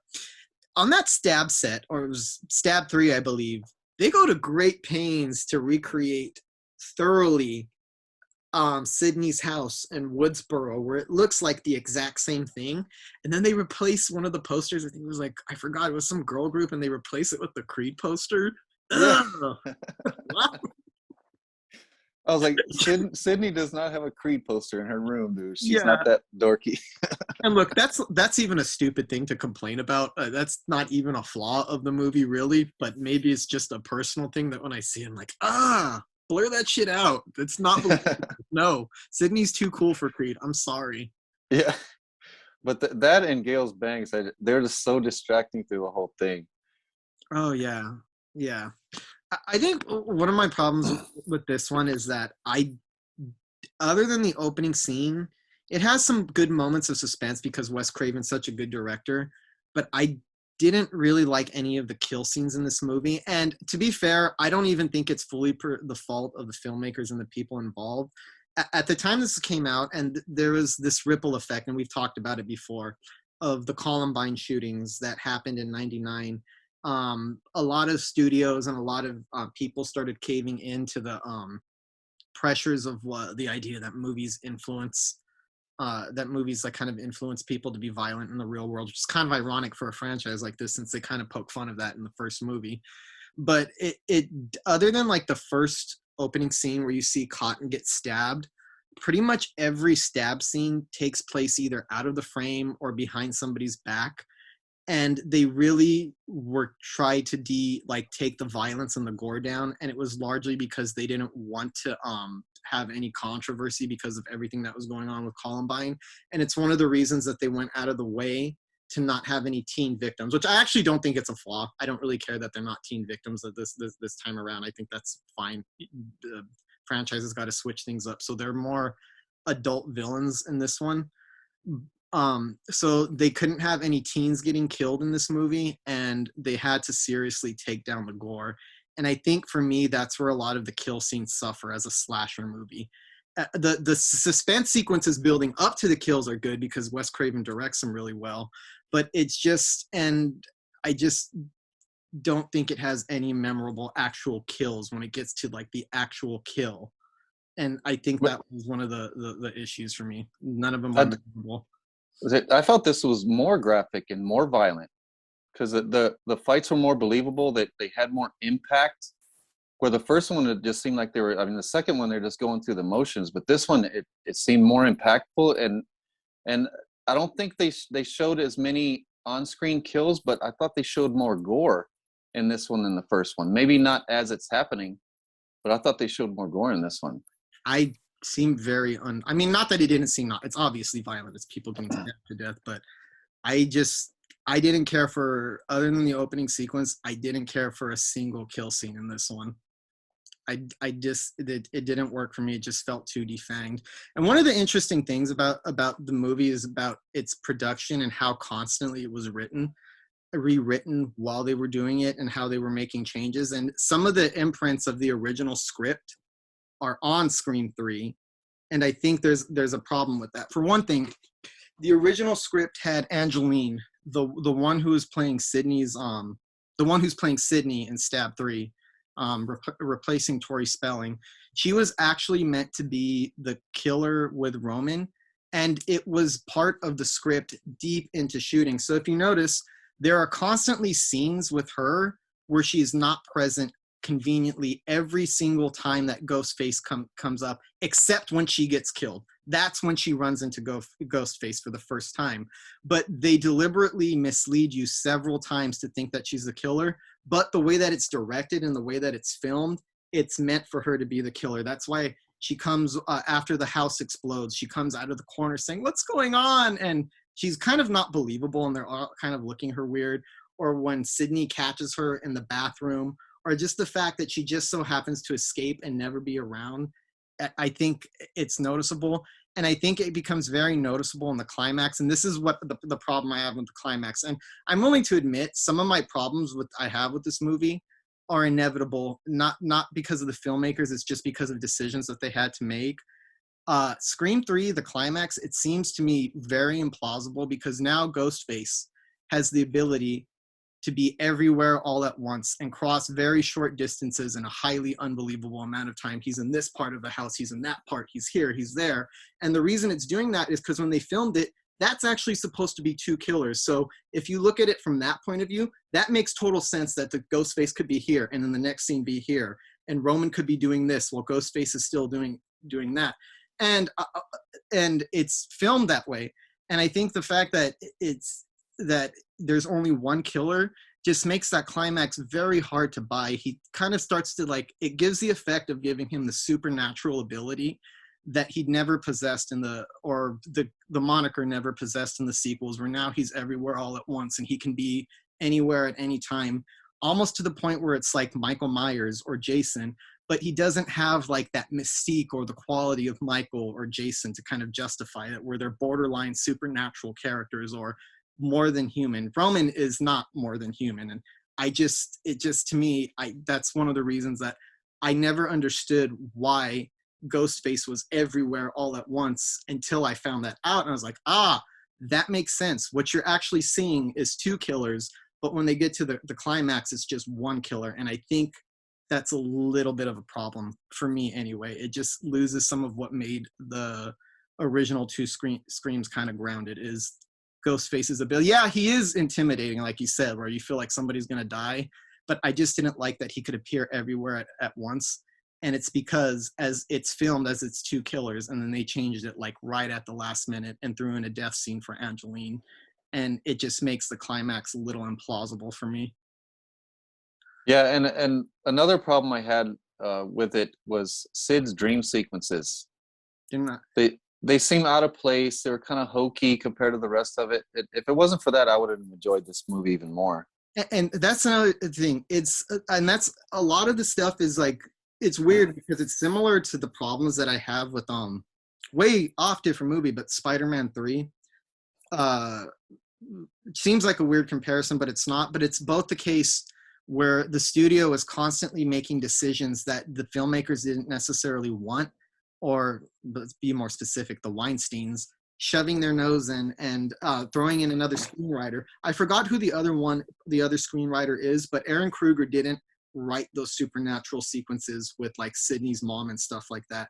That element was added by another screenwriter. I forget who it was, who was hired to kind of give it a polish. And that's an aspect that kind of interested them, was the Maureen Prescott thing. So the second script polished added those sequences in. And it just seems like Wes Craven is in those sequences is those dream sequences are almost a lesser version of what he was doing in A Nightmare on Elm Street.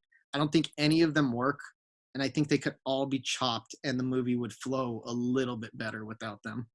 Yeah, but I do like what they culminated in, because the dream sequences kind of culminated into adding that part where she thinks it's her mom with the bloody sheet over her head walking towards her.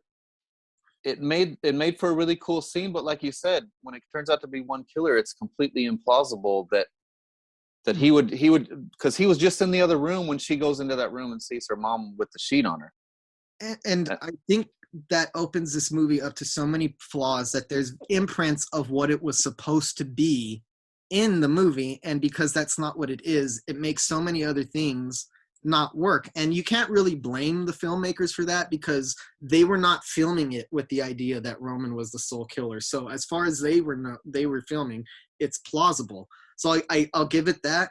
But still, for me, the finished product is still the finished product and what it is. And there's too many things that interfered with this that kind of bugged me. And I noticed them more this time around. And it kind of clarified things for me when I started looking into it and finding out why a lot of these decisions were made, why the gore was cut down, why the killer could be everywhere, why Angeline is always never present conveniently at any point in time when the killer appears. So many things that, if they would have just stuck with the original ideas, that those actually could have been fixed, and some of that could have been a little bit more plausible.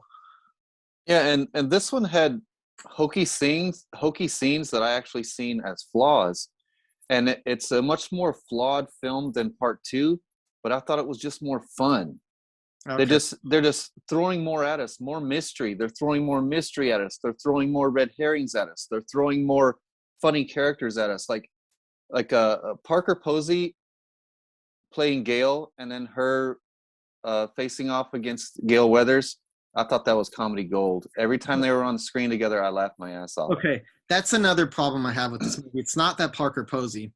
I'll be honest, other than Parker Posey, who I think is great in this movie, I love her. In fact, I get disappointed because I kind of always wish that she survived this movie. I really think she would have been a cool element for the rest of the franchise. That's just my thing, but she fits in so naturally. I didn't like any of the new characters. I thought they were just, I didn't care about any of them. I thought they had like the guy who was playing Dewey, the guy who was playing the Randy character, Jenny McCarthy I didn't care for. They all, to me, leave the impression of wet mops. I didn't find any of them remotely interesting or likable, or I didn't care when they got killed. And to top it off, their kill scenes I don't think were very memorable either way. But Parker Posey, I love. I love her line delivery. I love everything that she does, like you said, with Courtney Cox. I think that's one of the best elements of the movie is the humor that plays out. I love her line, like the things that she says. You, like I'm ever gonna win an award playing you, and her over dramatic. She has like this quality of like those Hollywood actresses that think very highly of themselves and over dramatize every moment. And that moment where she like reaches down and like who dies next in the script, and the way she like cans it over really slowly. You too. Like her, that, or the part where she's like, I'm going to be with you because the killer wants to kill you. So if I'm with you, me, he won't kill me. He'll kill you because that's what he wants to do. And her long, convoluted little rants. That moment where she, what are you, a reporter for High? And then she's like, it's worth $2,000. You going to tell Gail whether it's what you want or not? I loved her, dude. I thought she brought so much. I think that she fits so much with the types of characters that are in the story. And it could have fooled me. I actually feel like that's the one of the new characters that feels like Kevin Williamson could have written. Even though he didn't write her, I dug her. It's just, I didn't care for any of the other characters. And I think another problem for me is I didn't find Roman very interesting as a killer. I don't really think he made, in fact, I feel like of the 5 people who are Ghostface, he's the one up until this point that made the least impression on me. And I get what they're trying to do with the trilogy thing, but I actually don't think that this enriches the first one in any way, adding that twist to the story that Roman was masterminding it the whole time and Billy and Stu were taking directions from Roman. I'm like, I don't know if, because it toys with trilogy tropes in the way that the first one toys with slasher tropes and the second one toys with sequel tropes. I don't know if that really works for me, the idea that Roman was the killer the whole time and he was masterminding it. I don't think it makes Scream any more interesting, and I don't think it adds to it. It doesn't, it just, that plot doesn't work for me. And I like, it's interesting that they choose, and especially with the Weinsteins involved, that they kind of like start talking a little bit about the abuse of the studio system and how they treat actresses and the way that they're passed around for sexual favors and stuff like that. That all rang very true, but it just felt like it was there pointlessly because it's only said a couple of times, but it's not explored as a theme, which is, to me, I'm like, if you're going to put that heavy theme there, then go for it and explore it and plug it into the horror. And I don't really think they do anything very interesting with that very heavy thematic concept that they're kind of throwing out. It's just stuff like that to me, and it, for me, it doesn't have the energy of the first 2. I still like it though, mostly because I like these characters. I like Dewey, I like Gail. I kind of feel like they've kind of fell into a rhythm. I don't know if they were still together at this point when they made the movie. I think they might have been, but there's a lot of genuine chemistry that they have. But it's just, I just couldn't care for so many of these characters. And it was the classic ones that kind of got me through this movie. And then the climax was just too implausible for me. A lot more worked for me than it did for you. I like Jenny McCarthy's part. I thought it worked a lot better than the counterpart in part 2, because Jenny McCarthy was an unseen character. She was another bigwig on the set. So it kind of makes sense that she had just come to visit the set and nobody was there. And I thought the fight was well choreographed. The hits felt real, and I thought the kill was good. And then Patrick Warburton, I love seeing Patrick Warburton in anything. He's a Hollywood security guard. Always great comedy with this guy, and I thought that one was another great kill that was kind of funny. I actually think he was being serious with that kill, but that guy can't help but be funny, so I was laughing at his kill. Uh, I love the reveals of it. The reveals of it felt much more organic than the first one, than the second one. The second one was very clunky. There was really no mystery to be solved at all. No Mhm. red herrings, no clues, no nothing. So then they find out that someone's killing people according to the script. Thought that was pretty cool. Much better red herring with Roman involving the person who is the killer. I thought there was It good does red have herrings better with red him. herrings, but for me, the red herrings are not what I like about Scream 2. So that doesn't really improve it for me because it's not what I like about that movie in the first It, place. it's just another thing that this one had that two didn't have for me. And Ghostface using multiple voices is a bit confusing, Oh, that's but another thing. I don't buy that at all, dude. That's another implausibility. I was like, I just don't. I have a hard time buying. And again, this is a pretty implausible series to begin with. That just pushes it a little bit too much for me. I'm like, so he has everybody's voices. I don't know, man. I don't buy it. It's not believable to me. I mean, to me, it was believable to me at first because I thought, okay, it's set in Hollywood. Actors can do a lot of different voices, so maybe it's that. Maybe he was able to craft this thing, but now I'm using excuses.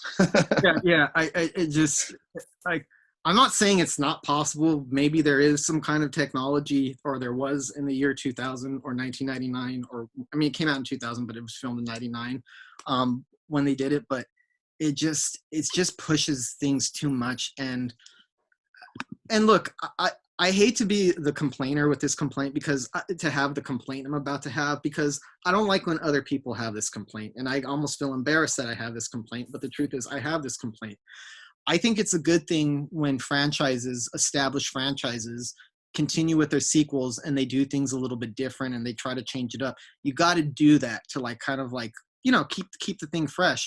But the thing is, like, and I get it that this is more serious, but I don't think this has like that kind of humor and the kind of spirit that makes Scream movies scream.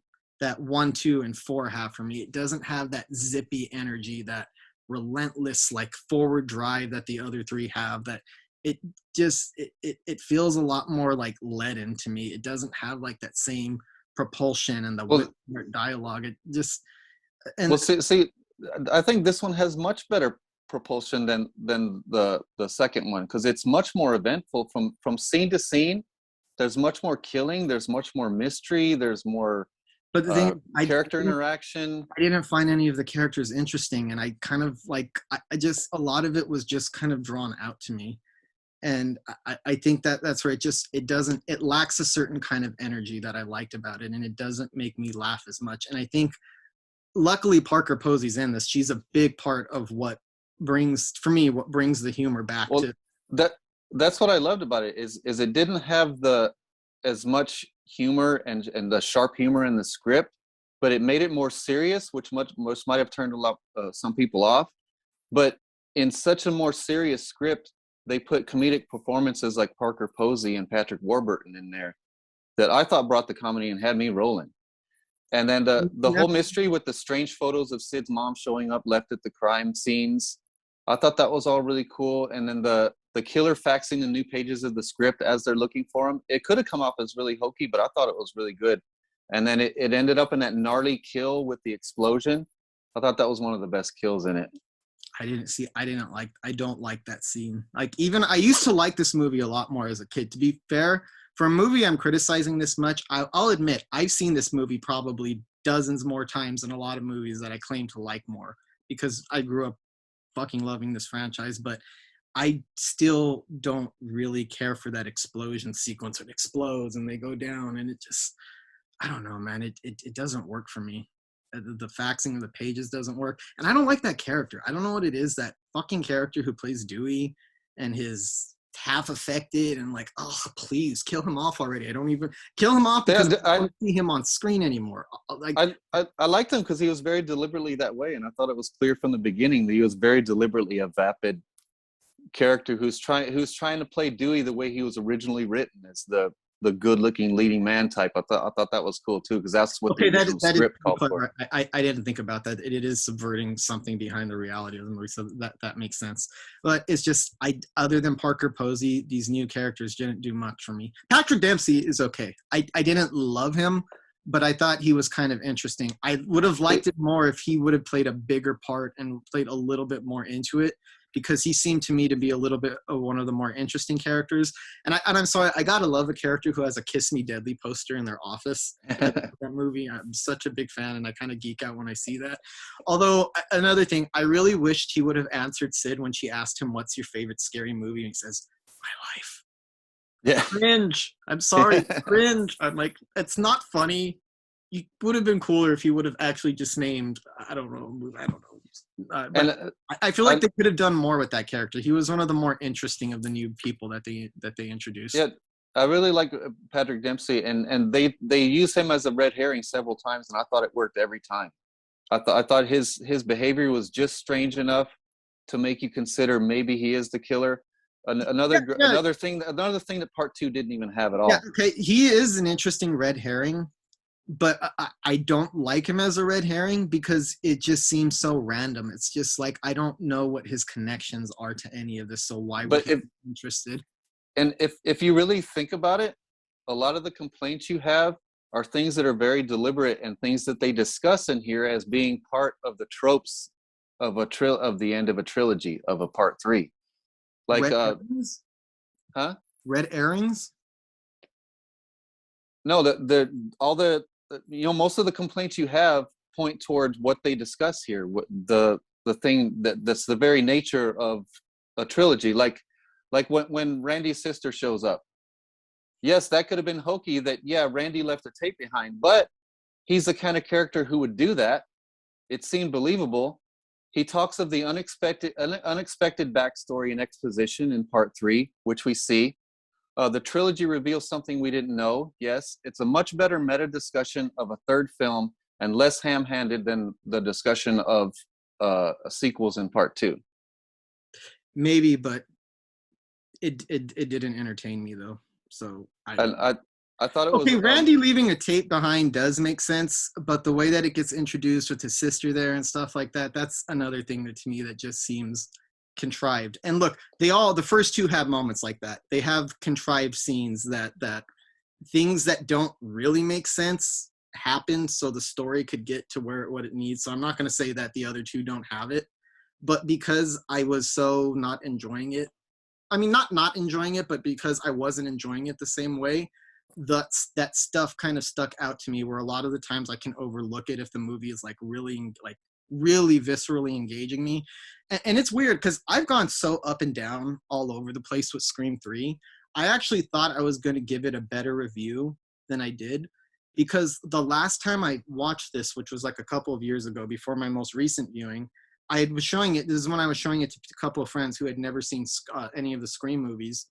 And I always said 3's the worst, so don't expect too much out of it. And I lowered my expectations, and for some reason I really enjoyed it, and they were like, that was pretty good. I don't like it as much as the first 2, but it's not what you thought it was. And I was like, yeah, that actually was pretty good. I kind of enjoyed it. So I remember when I watched it a couple of years ago, my respect for it started rising again, even though it was plummeting. And I thought it was going to be the same. Maybe it was just watching it by myself for some reason, but it went back down again on this new viewing.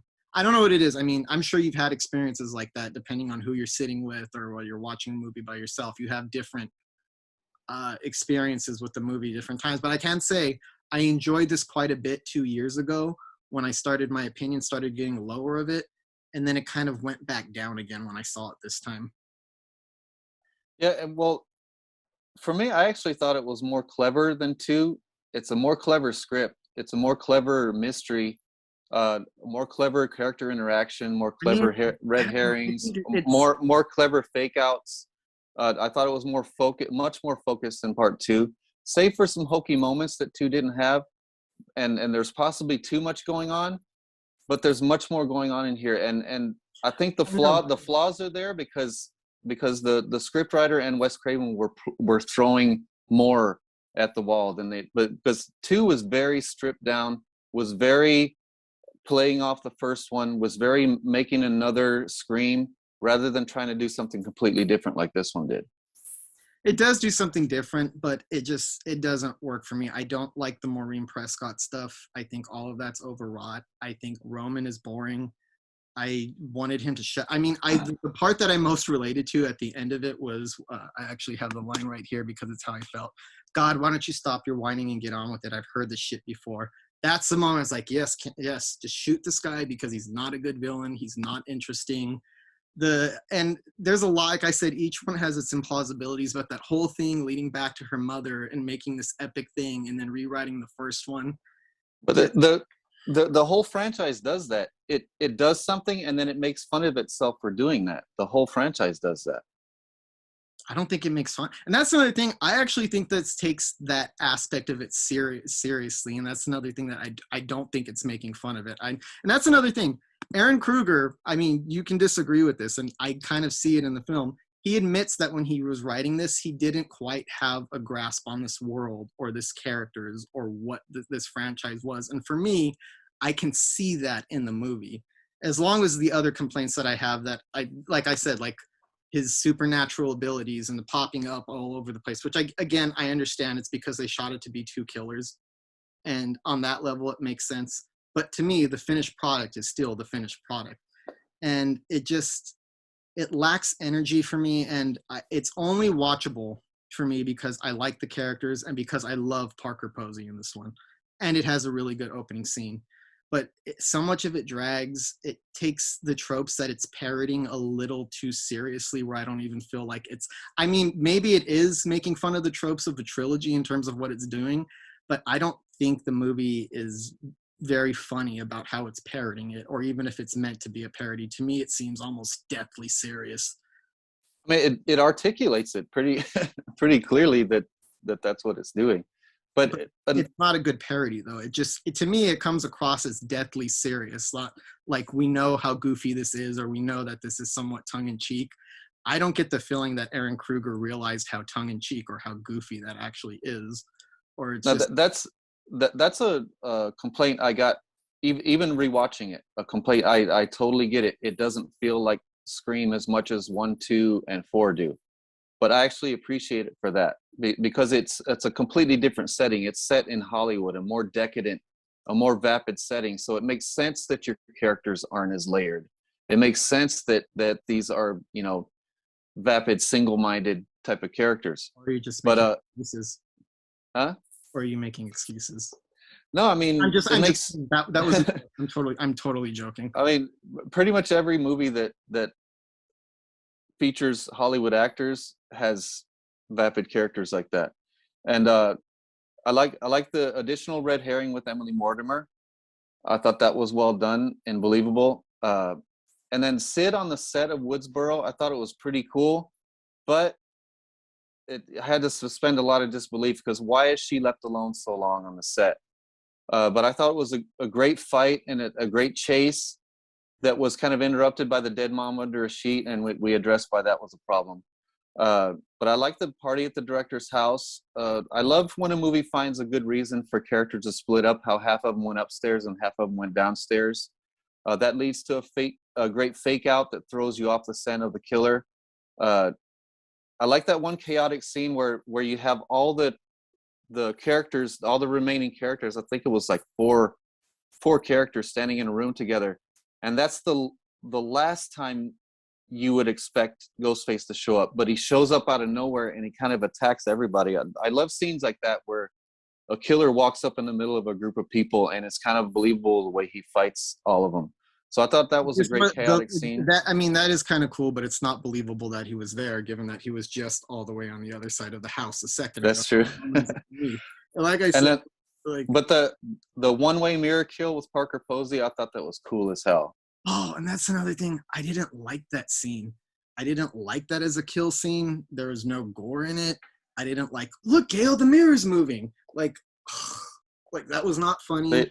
I liked it. No. And that's another, I think that's the problem with it, is the big arching thing. I don't think Aaron Kruger is as witty as Kevin Williamson in terms of like that wit part where that like the Like, he's doing some of the same things. Like, granted, he is still doing the tropes and the parodies, but I just don't think he's funny.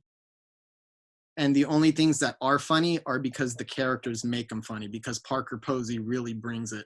A lot of it is her delivery, not necessarily what she's saying it's how she says it and her little take on it and her mannerisms and her jitteriness and her her she's one of the characters. She's pretty vapid-minded too, but I liked her more because she's so entertaining, where the other ones were just vapid-minded and just like, okay, you're not interesting, you're not cool, you're not funny, you're just kind of there. I agree with that, definitely, as far as the comedic aspects. I think that's a totally valid criticism. Just like Patrick Warburton, one of the funniest parts of the movie for me, I don't think he was ever trying to be funny. I think he just is. Mm-hmm. But I like the whole Ghostface holding Dewey and Gale hostage to lure Sid to the set. It gives her a real reason to come to the set. I know it was kind of silly, but the whole false wall with Sid fighting the killer on the other side, I was excited by it. I don't know why. Mm-hmm. But when the killer revealed, it was a little bit too much of Ghostface standing there talking before the killer was revealed. It almost lost me right there. Like Roman standing there talking to her in the Ghostface voice, and he just going on and on too much. So he should have just taken the mask off. But after he takes the mask off, I thought that was one of the best fights with Sid, was in that climax. It was high impact. It was exciting. It was all over the place. And I thought it was a cool, funny part right at the end when the killer's running toward Dewey, and he just shooting him, and the whole that he had a bulletproof vest and all that, and Nev screams at him to shoot him in the head. I liked all that. Not as strong of ending as part 1 or part 2, but I liked it. I thought it was okay. Again, I don't know how I'm going to react to it when I watch it again. Maybe if I watch it with somebody else, I might have a different reaction. But it's one of those movies where my opinion has gone up, down, sideways, and all over. Every time I watch it, I have like a different experience. So yeah, like I've watched it several times, and this is the first time I really enjoyed it. Interesting. And I always thought after watching it, I was like, man, it was good. It was another Scream, but nothing great. But this time I noticed all the great things about it. Mm-hmm. I just had a lot of fun with it. Okay, and I don't want to keep going back and forth to this debate that I know we're going to have is which is better, Scream 2 or Scream 3. You have to admit, Scream 2 is engraved as a classic more than Scream 3 is. Scream 2 is a better film. So you do think it's a better film? Yes, Scream 2 is a better film. I think Scream 3 is more bold, and that's what I like about it. More bold and flawed. I actually like bold and flawed more than simple and well made. Okay, that's fair. That's fair. That totally makes sense. And that brings us to the latest one, which was from 2011. I can't believe it's already been 10 years ago. A little over 10 years ago. Doesn't it feel strikingly modern? It almost, I had like a weird experience watching it. It almost, I know that a lot's changed in the past 10, 11 years, and it has, but some of the themes of technology and fame and how people get famous and a lot of what it's harping on is probably more relevant now than it was 10 years ago. It was relevant 10, 11 years ago, but I think it's more relevant now. And it almost, and it doesn't mean it's redundant, but it almost is like, what are they going to do with the new Scream, with the new one? Like you would address, and this one seems to already be doing that. It doesn't seem like the themes of it haven't aged a bit in the past 10, 11 years. In fact, they're probably a little bit more relevant now. Yeah, this one, it has everything that I really liked about 2 and 3, and nothing that I disliked about either one of them. I think it took the elements that I really liked about 2 and 3 and just polished them and honed them. This one seemed much more competent, much more focused, and like they knew exactly what they wanted to say. They knew exactly how they wanted it to play out, and it just so well crafted. I think this is the best crafted Scream film since the first one. I still like 2 a little bit more, but I definitely see the argument for part 4. In fact, I think these days I've noticed kind of like the critical reevaluation over the years has always been that Scream 2 is the second best. But I think over the past 10 years, I've noticed it's kind of swung the other way where a lot of people, you're not alone in this, is a very big camp of people who are now will say that Scream 4 is the best sequel. And I think it's totally valid. And there are things about this that I really like that none of the others have. One thing that I really need to praise Scream 4 for, it is a fucking mean-spirited, nasty, brutal slasher movie in the way that some of the 80s were nasty, brutal, mean-spirited slasher movies. Don't get me wrong, they're all brutal and they're all violent and they're all very tense, but this one has like a nastiness to it that I feel that like is more present in the films that it's spoofing than it's ever been in the series. The kills are much gorier. I don't know, there's a ruthlessness to this movie. And we'll get into that, but I think it's the meanest Scream movie and the bitterest, sourest of as a slasher film. And I thought it was better characters than both 2 and 3 as well. You got Nev Campbell, Courtney Cox, and David Arquette, of course, returning as the 3 central characters. Emma Roberts, I think this is one of the best performances of the whole franchise. Excellent performance, excellent killer. Yes. The best villain of the whole franchise. Jesus Christ, she is the most snarling. She's the one that I most bought was capable of all the carnage that they caused. Of all the killers, of anybody who's ever taken up the moniker of Ghostface, she had nothing about her where like the patheticness of Billy, where some parts of him are a little bit like, ugh, the douchebagginess. Doesn't have the ridiculousness of Stu. The wild, ridiculous plot motivations of Mickey, of Mickey's character, are like the convoluted backstories of Debbie Salt and Roman. She is the one that is most believable to me that this vicious little bitch did all of it. Yes. And I love Marley Shelton as Deputy Judy, and I'm so glad she's returning in the new one. That's why I said Marley Shelton. Okay, earlier. Yeah. Marley Shelton. Hayden Panettiere, I loved her. I think this is one of the best performances of her career. Hayden Panettiere as Kirby, awesome. I've always loved Rory Culkin. Rory Culkin is really great as Charlie Walker. Alison Brie, I have a huge crush on Alison Brie, and she really brought it in this one. She was funny. She was cute. She brought a lot to the story, everything. Roger Jackson, of course, is the Ghostface voice. And then we have some small parts from Anthony Anderson, Adam Brody as the deputies, and Lucy Hale, Anna Paquin, and Kristen Bell. All pretty good cameos. The synopsis of this one: 10 years after part 3, Sydney returns to Woodsboro to promote her new book and is stalked by another killer in the Ghostface costume. Peter Deming returns as cinematographer. This one has another meta beginning. It's a meta beginning with Lucy Hale, and it turns out this is Stab 6.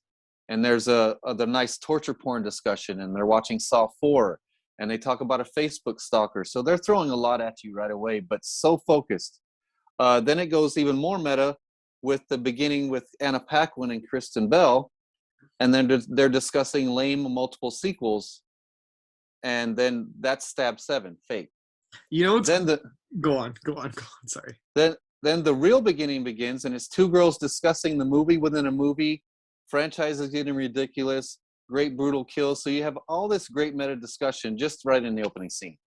See, I think what they kind of knew, it seems like what they did with the 4th one is that they're aware Wes Craven and Kevin Williamson are very. Oh yeah, Kevin Williamson returns. That's another thing I think about. This feels a little bit more like a Scream movie than Scream 3, and I think like a lot. It feels more true to like the spirit. You know what I mean? The humor and the meta quality. But anyways, it seemed like they're very aware of the legacy of the openings of these films, and they knew they had to bring it, and they had to do something a little bit different if they were going to like match them or top it. And it kind of ups the meta. The second one has a ridiculously meta opening sequence, and I think this ups it even more. And I think it's what's funny about it is when you get to the actual real part, you're still not sure if this is it or if you're being faked out again. I've seen it a couple times, but I always forget, is it 3 or 4 times before we get faked out of what the real opening is? But it's done so well that it leaves the audience questioning, and what and what I'm watching, is it real or is it not? Is it the movie or is it a movie within the movie? It's all a movie anyway, but you know what I mean? Yeah. The reality, it's very clever at keeping the audience off balance.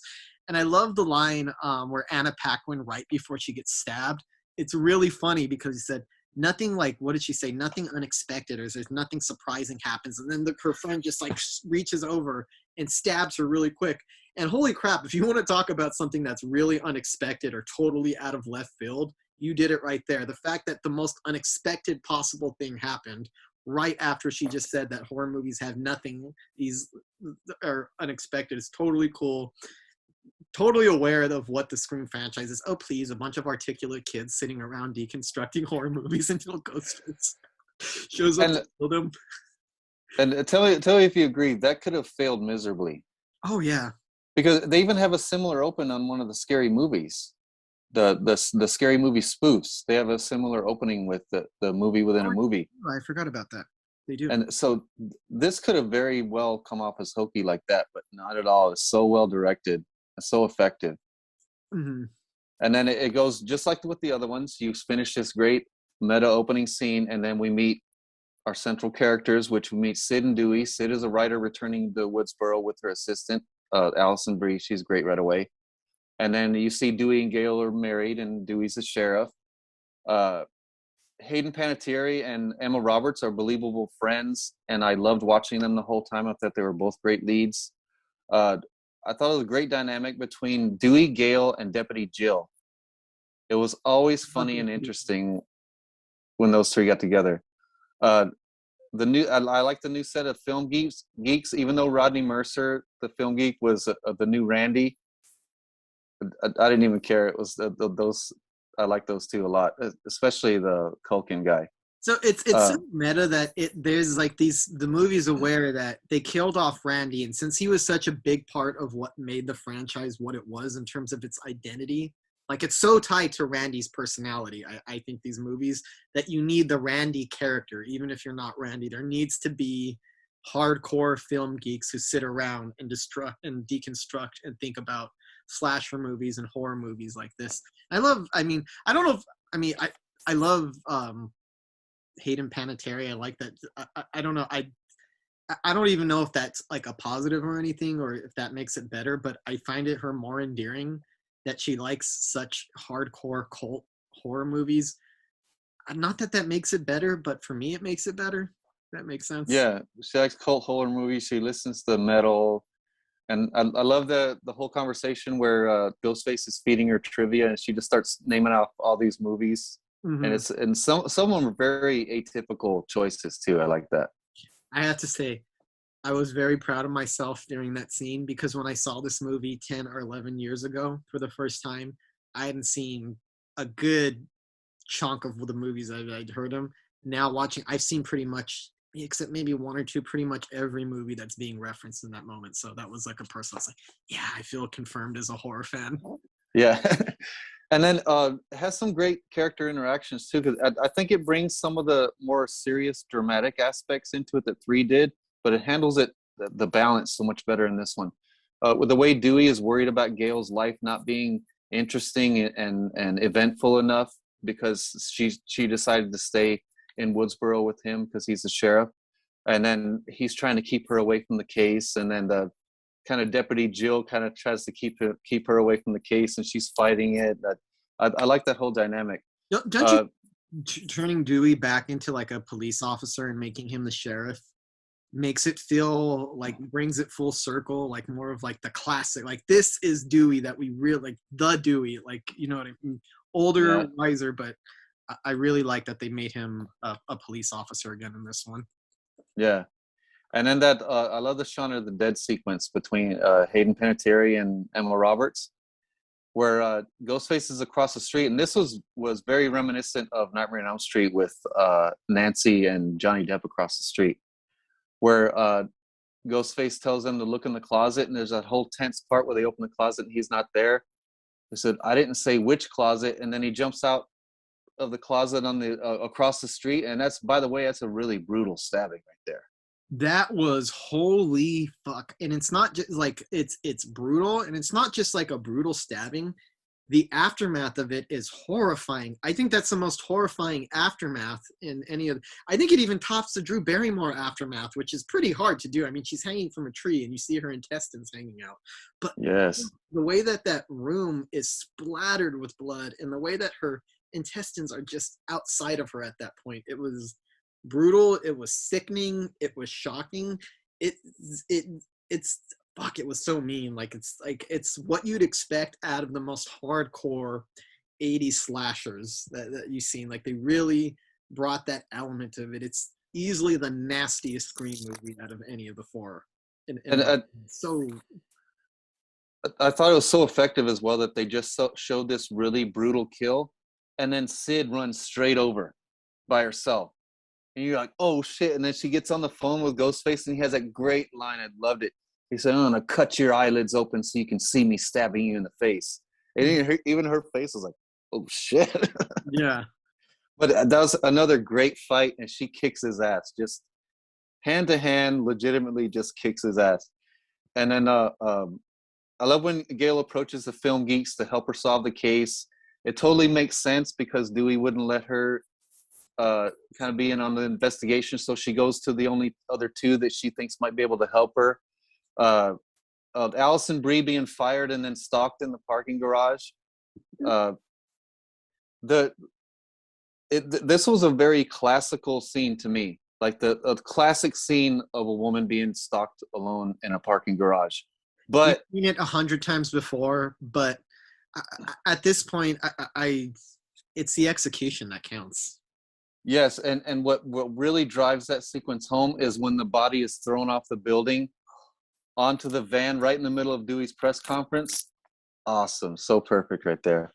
That's something that's not part of that classic scene. That doesn't usually happen in that cliche of a woman being stalked in an abandoned parking garage or something like that. It never ends like that. Yeah. So it does add a little bit of a wrinkle. Yeah, chaotic. And you know what's weird?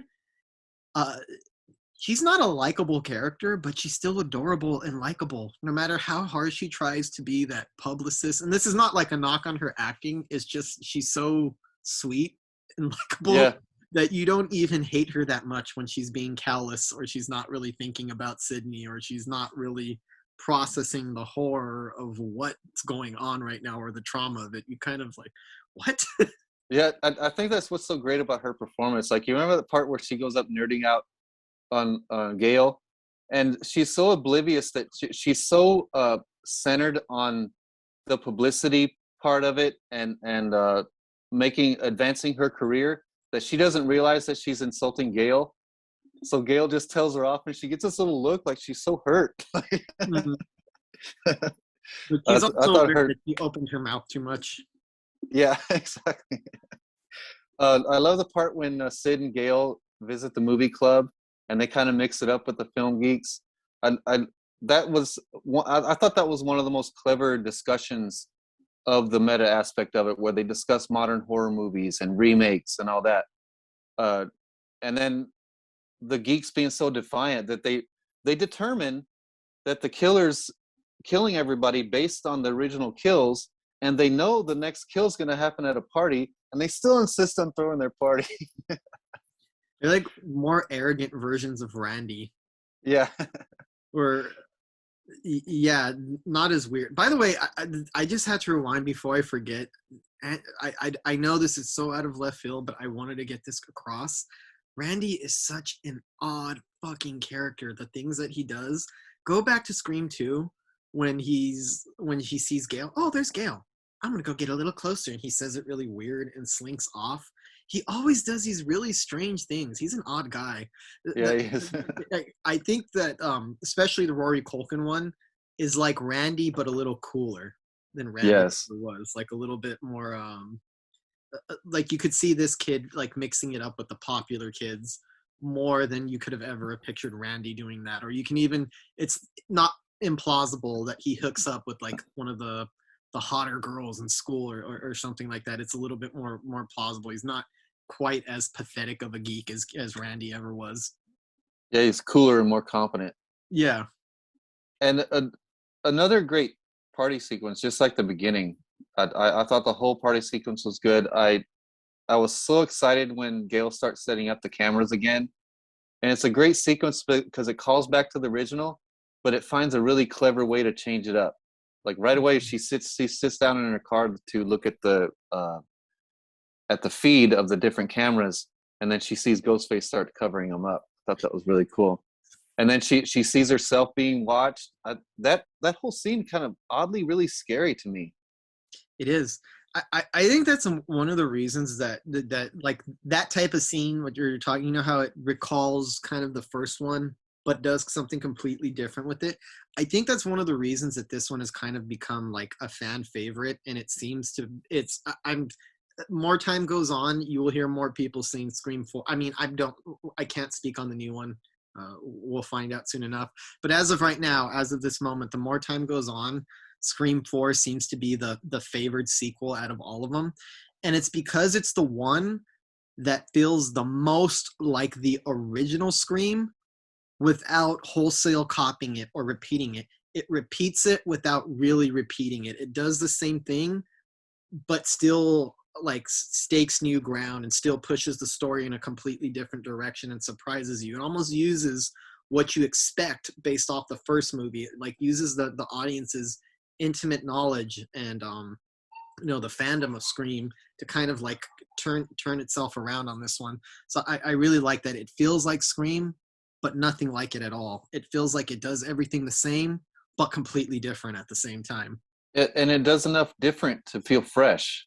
Yeah, it's fresh Like, and recalls it. Like, and that's a really hard balance to pull off, to feel like an echo of the first movie and feel like a callback to it while also doing something completely different and new with it is a really difficult balance. And I think they really nailed it with this one. and even that really small meta scene with the cops outside on the stakeout, they're discussing what, the fate of cops in these movies, and they even do the "I'll be right back" thing, and that culminates in this great kill. I love the kill of the two cops. Just that brutal stab from behind and then right into the forehead. Mm-hmm. Thought that was really cool. And I love that moment too when Ghostface is just watching Anthony Anderson bleeding and still like shooting, and it, like his head's kind of cocked, like it's almost like very amused by the victim, thinking that they're going to do anything or get by. And by the way, the thick blood was gushing into his eye. It was gushing. He had his hand on his forehead like that, like he stabbed him right here in the forehead, and it was just gushing everywhere right here. Mm-hmm. That looked pretty nasty, and you felt it because you don't spend much time with these cops, but you feel like you spent just enough time to get to know them. Mm-hmm. And yet you've seen them kind of screw up once, and you kind of want them to do better this time, but they don't. And of course, by picking somebody as likable as Anthony Anderson, they knew that they were doing with that. And it's pretty loaded with little parts like that. There's some really major actors, and that shows you how many people wanted to be a part of this or wanted to be a part of the legacy of Scream, just to have a chance to be in it. And then that brutal kill is followed up by that interesting little kill where it's a stab through the mail slot, mm-hmm. where Nev runs away from the door thinking the other character's okay, and then kind of the blood comes out of her mouth, and then she falls, and you see that he stabbed her right through the mail slot. Mm-hmm. Thought that was really cool. And then that's followed by another great Ghostface call to Hayden Panettiere that we mentioned earlier, where he starts giving her all this trivia. I thought that whole sequence was well choreographed fights and a better sense of where everyone is during.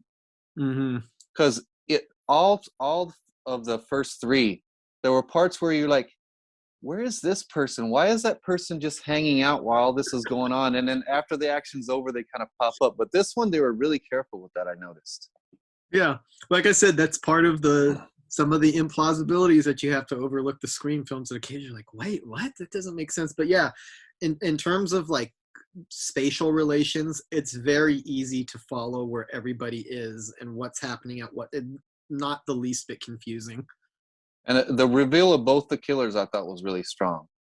Yeah. The first one was good, but that last one was awesome. The main killer reveal is even better. It's pretty elaborate and believable plan. I was kind of impressed with the plan. She mimics a Billy and Stu's stab each other scene, but much more serious. uh, and uh, uh, the excellent attempted setup of the crime scene. I love that whole sequence. Oh man, I remember when I went to go see Scream 4 in a theater, like the audience was like, it was like a mixture of like gasps and people laughing, and it's just and Emma Roberts plays that scene off so well, and I think, I mean, she's good through the whole movie, but you realize how good she was in that last scene, because if you start replaying some of the movie in your head after you realize that she's the killer, you could kind of see some of the fakeness that was always present there, but she was so good at pulling it off that you kind of still bought her as, you know, Yeah, like teen in distress, and you still cared about her, but you could kind of sense, wait, there's that little bit of catty fakeness that was always lurking at the edges of the character and her performance, and it becomes very clear why. She's such a hateful, nasty minded, ugh, awful person. So her complete disregard for human life, and the way yeah, that she talks about how she killed her family, like, you know, her mom and her friends, and she doesn't really care about having friends, and it's all about the family and everything like that. And that is just a great psycho moment where she's putting her dead boyfriend, like, grabbing her hair, pulling it, screaming, running into the wall and stabbing herself, smashing into the damn into picture frames, tossing herself on glass tables, like really going for it. I was like, that is one of the standout sequences in any of the screams is Emma Roberts' little setup of the crime scene. And it's there that you just see how mentally unhinged this girl is. You really see how truly psychotic and out of her damn mind she is, and how evil and conniving and cunning she is. So of all the Ghostface killers, she's the one to me that's the most believable killer. The one that I most bought would be this cunning, this conniving, this manipulative, and would be able to come this close to pulling it all off. By far, to me, the best villain of the franchise, in my yes, and opinion. that whole reveal and the Mhm. and all that, and the fight with Sid, it was a really dangerous fight with Sid, by the way, because I think this is the worst Sid has ever been hurt, right? Yeah. Oh yeah. You That think was, she might even die. so it was a really gnarly fight, and then you see the killer go around and set up the crime scene, and that whole sequence already feels like a really exciting climax, and then they had another waiting for us in the hospital. You know what's crazy? The hospital, and this is very typical of Scream, like I said. I find that hospital shit a little bit implausible in terms of how it plays out and how much goes on without interference or security or other nurses. That's not wholly believable, but it's so exciting and it's so tense and it's so thrilling that when it plays out, you can kind of overlook that, and you're like, sure, this probably wouldn't really happen, but damn it, this is so thrilling and so exciting that you don't really care. It's still really effective. The moment when Judy came out, and Judy was a great red herring. She's creepy. Yes, Weirdo. She's such a creepy character. the way she was in the shadows on the stairs, and she's kind of explaining to Sid, "Oh, remember me? I had this class with you in this class." Yeah, and her obsessiveness and her, like, yeah, she's a great red herring, but she gets her moment when she jumps through the door. You see that she's actually a good person because she's obviously very jealous of Gale, and it's very, very apparent that she has a massive crush on Dewey and pines for him, and Yeah, probably doesn't think that somebody like Gale is worthy of as nice or sweet of a man as Dewey is. But that moment where she goes and like tackles Gale and saves her, totally redeems her character. Not that it needed redeeming. Characters don't need to be likable, but I liked her a lot, though. I think she adds yeah. a lot to this movie. She's a cool part, and I'm glad she's coming back. Uh, yeah, totally dig Marley Shelton in this, and I really love both climaxes, including the hospital climax, as implausible as it is. It's too much fun for me to care too much. Yeah, and I don't know about you, but when I first saw this, I became a little frightful that Sid was about to die, Mm-hmm. because you already seen her. You thought maybe she was dead at the house, but it's kind of believable. Yeah, yeah, she survived and she's in another room.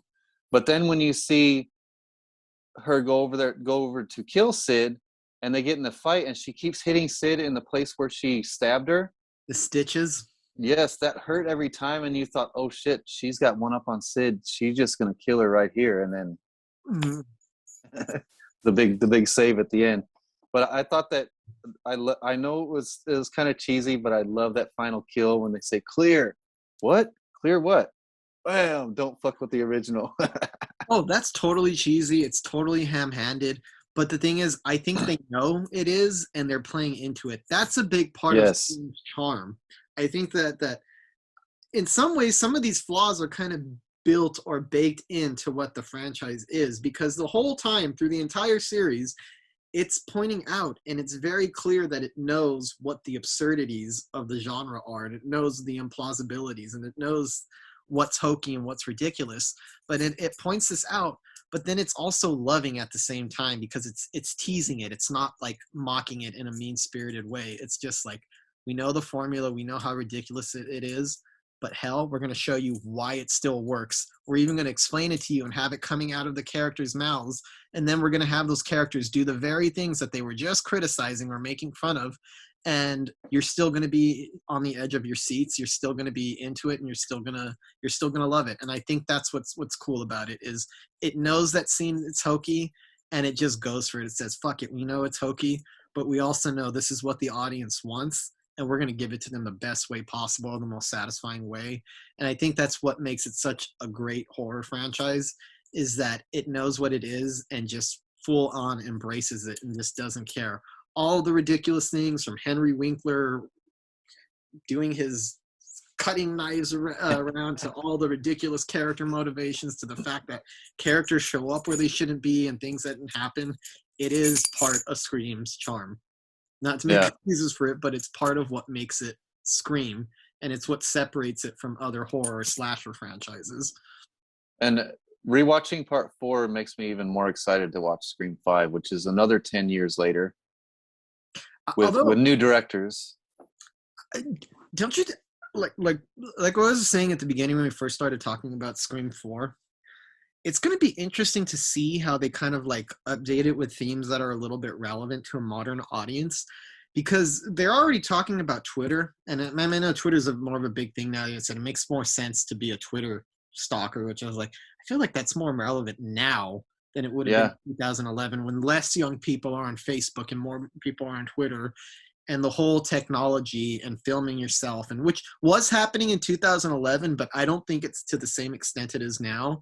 I think some of the character motivations are a little bit stronger in this day and age. It feels kind of plugged into, except for a few things here and there, it feels like it's plugged into 2021 or 2022, or just like right now.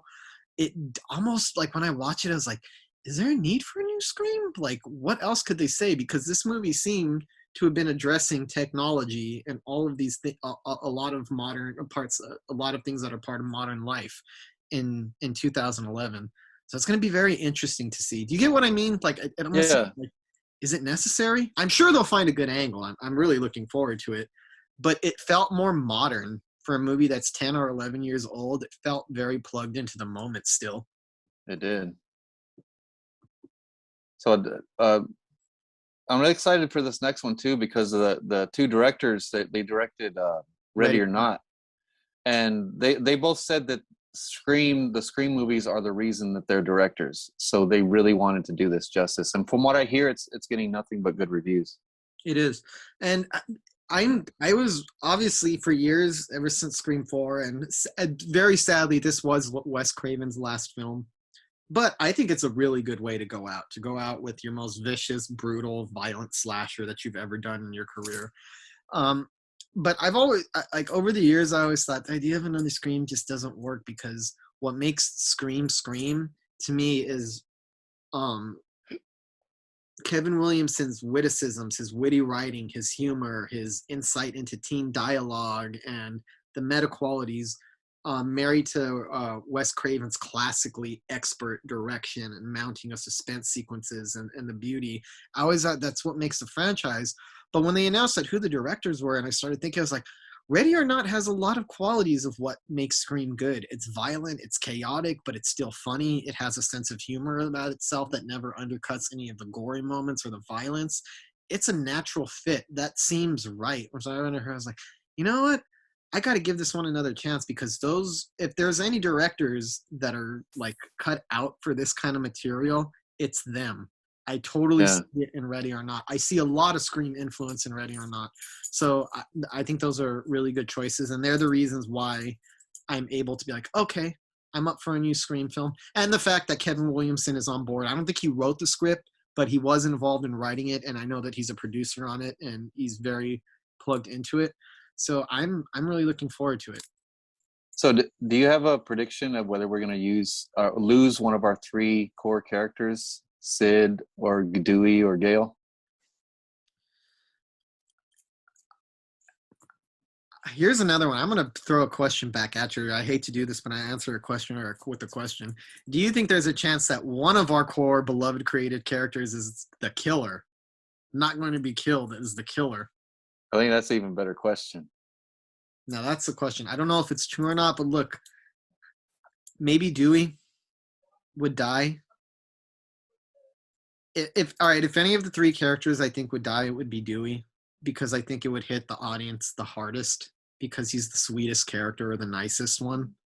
Yeah. And I think if any of them were to be the killer, it would be Sydney because it would be the most shocking thing. But at the same time, it's not, by the standards of this franchise, it's not completely implausible given everything she's been through and her trauma. What if she finally did snap? Granted, that's very risky if they do that. And it has to be done in a particular way to make it work. That won't work without real care put into it.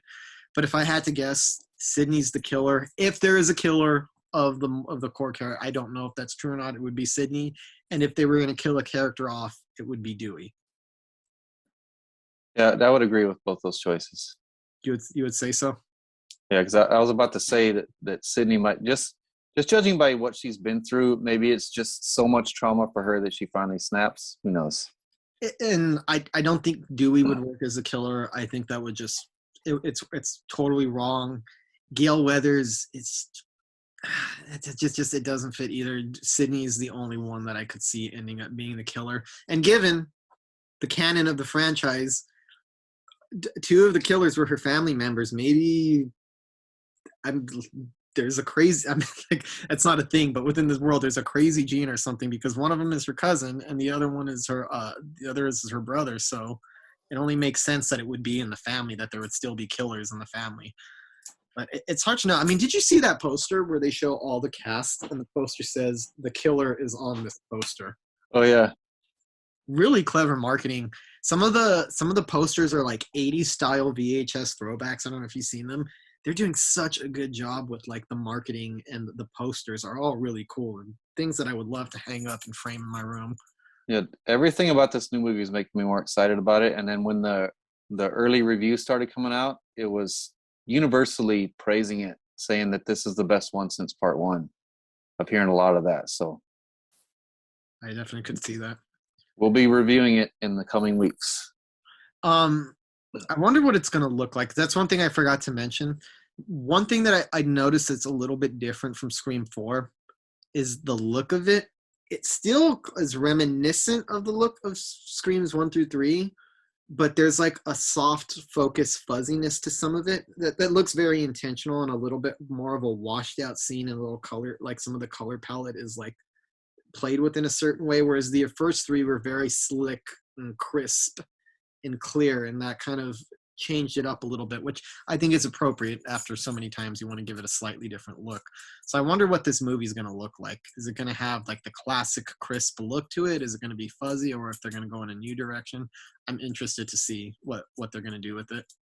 Yeah, this is a completely unique franchise, and there's so many reasons to be excited about it because it's not just another slasher franchise. It's a slasher franchise that's dedicated to slasher franchises. You know, Mm-hmm. it's kind of a send up of, you know, kind of a tribute to what it is. That was cool. All right, buddy. I'm guessing Chucky agrees. He's having an agreement. Yeah. Is Ghostface's dog Chucky named after Chucky, Charles the Ripper, another killer from a classic franchise. Yeah. I think he sees Ghostface outside. probably does. Be careful, Mike. I know, right? I'm Check all your next. calls. Check all your calls. But yeah, I'm really looking forward to Scream 5. We'll discuss it next week. I hope it lives up to this franchise because even with the one that I personally like the least, Scream 3, I still like it. I still don't think it's bad. Despite all of my complaints, I still have an affinity for it. And I have a certain amount of nostalgia for it. I'll admit, I've seen that movie dozens of times, no matter how much shit I talk about it. I've seen it a lot. I've probably seen it more than Scream 3, Scream 2, actually, which you might find interesting, but I've seen it so many damn times. Probably because it was very current when I was like 10, about 10 years old. And remember when that came out on VHS, I watched it over and over. But yeah, so much that we could talk about. One thing before we go, and I keep rewinding. Do you remember when I was talking to you about my impressions of the original Scream as a child versus as an adult? Oh yeah. How I thought something was different. I remembered Scream being more violent and gory when I saw it when I was a kid than it comes across now, especially in the opening sequence. I used to always think, I swear that sequence was a lot gorier, and you saw the guts coming out of Casey Becker's boyfriend, Drew Barrymore. Like, you actually saw them falling. And I always chalked it up over the years as like, that's because you were a kid and that stuff probably seemed like from the impression of from the viewpoint of a 6 or 7 year old, of course it's going to seem more violent. But it turns out that I found out in the past few months that I wasn't hallucinating it. It actually used to be more violent. The NC-17 cut was released on VHS and passed off as the R-rated cut for years, and nobody said anything or noticed it. And when they started, remastering it for like DVD and Blu-ray, it disappeared and it went back to the theatrical cut. So bring that back. I started reading up on it. The only difference, it's not like it changes scenes or it's not a different movie. It's just that the gore scenes all linger a little bit more or longer. Rose McGowan's death is a little more graphic from what I understand in the NC-17 version, as are the opening sequences. So whoever has the rights to it, or Miramax or whoever you are, give us the damn unrated cut, please. Give us the one that we grew up on in the 90s with, the one that we passed around the VHS. Bring it back. I want to see the movie brought back to how vicious it used to be. It's a perfect opportunity to finish this one, and then when you go to put it out on Blu-ray, then add that as a special feature. Have the complete uncut NC-17 version of Scream. Yeah, that's what I want to see.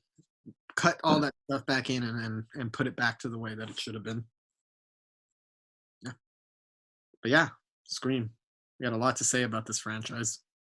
Another excellent franchise. Much less entries than the last one we covered, Chucky, but still a lot to snatch onto, grab onto.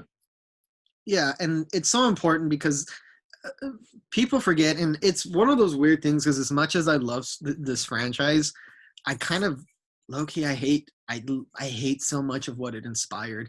I can't stand I Know What You Did Last Summer. I watched that recently.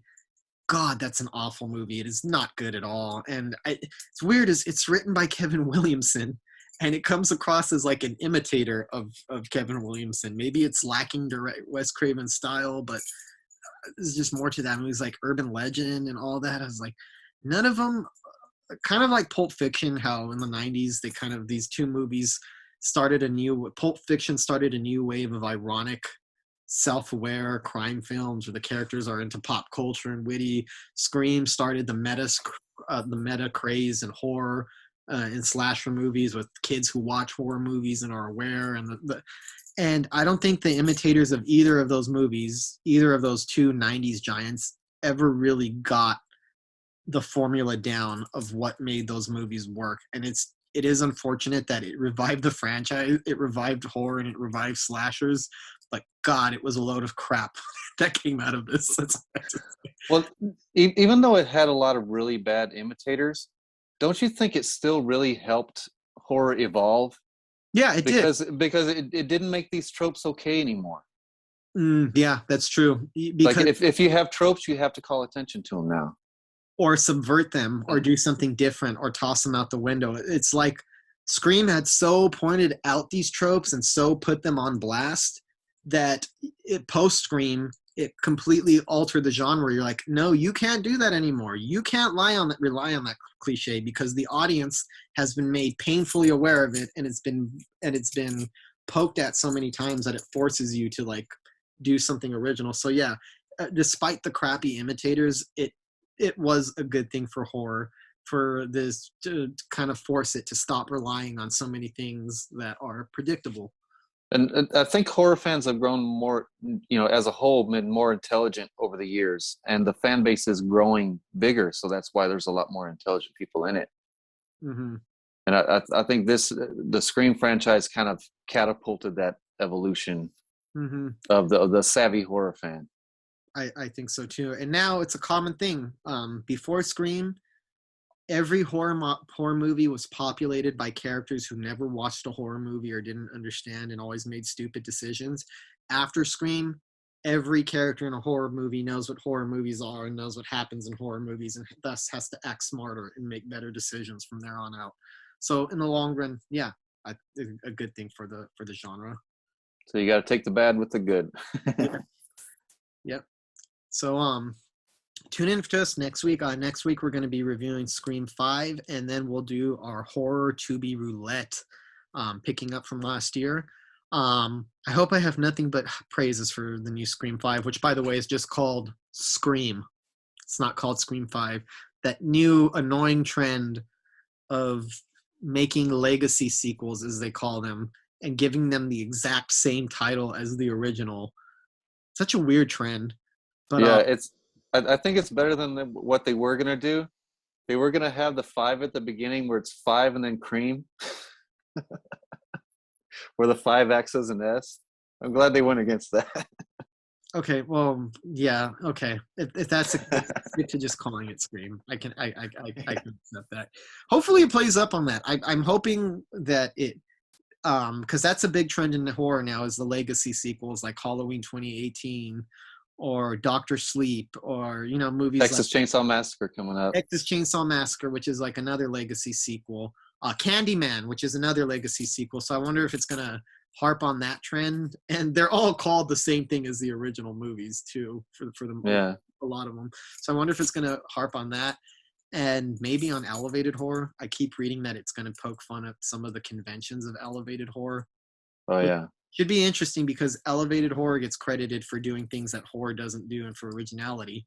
But elevated horror does have its own tropes. Maybe they're cooler tropes, or maybe they're more but they are tropes. So I wonder if they're going to play with that in the same way that Scream 4 kind of poked fun at torture porn. But we'll see. I'm looking forward to it, whatever they do. Well, I hope it's good, guys. I think we're both going in with high expectations. High expectations, but I'm tempering them. I don't want to be disappointed, but regardless, I'm looking forward, and I trust the filmmakers. I trust Kevin Williamson's involvement, and even if it's not the best, I'm going to be happy just seeing Dewey, Gale, and Sydney back on the screen. Those characters have become such a part of the popular consciousness and pop culture, not just in horror. So it's going to be like returning to old friends that we all know and remember and grew up with and loved, and seeing them evolve over the years. So even at its worst, it has to at least be entertaining on that level. Same here. And now you got Deputy Judy added to the mix, so that should be a good one. Yeah. Well, that's all for now. This is how we kicked off the new year with our Scream franchise. So we have a new, like we promised you all last year, that we were going to update our social media, our Instagram, and we did it. We have a new Instagram. What's the Instagram to visit now? It's The Horror Show Pictures. The Horror Show Pictures, or it would be at The Horror Show Pictures, which is, I guess, how you would tag us in anything that you want. Horror Show Official is the TikTok page, and Facebook.com/Pickles Horror Show is where you'll probably get the most updates from us, I think, in terms of what we're up to, in terms of, I guess this is more than a podcast for us in terms of the scripts we're working on, the films that are in development, and all the projects and everything that we do. Facebook is where you can see a lot of it. TikTok is where you could see a good sampling of what we do, kind of our greatest hits, like little clips from the podcast and interviews we've done over the years. And at The Horror Show Pictures. Yeah. Or Instagram. So please check us out there, so you could keep updated on Pay Up, and all the exciting projects that we have coming up this year, including a movie that looks like we're going to get filmed and done this year. So pretty exciting stuff. Yeah, so every aspect of production, we'll be discussing it on the show as we get closer to it. So look forward to that. I do.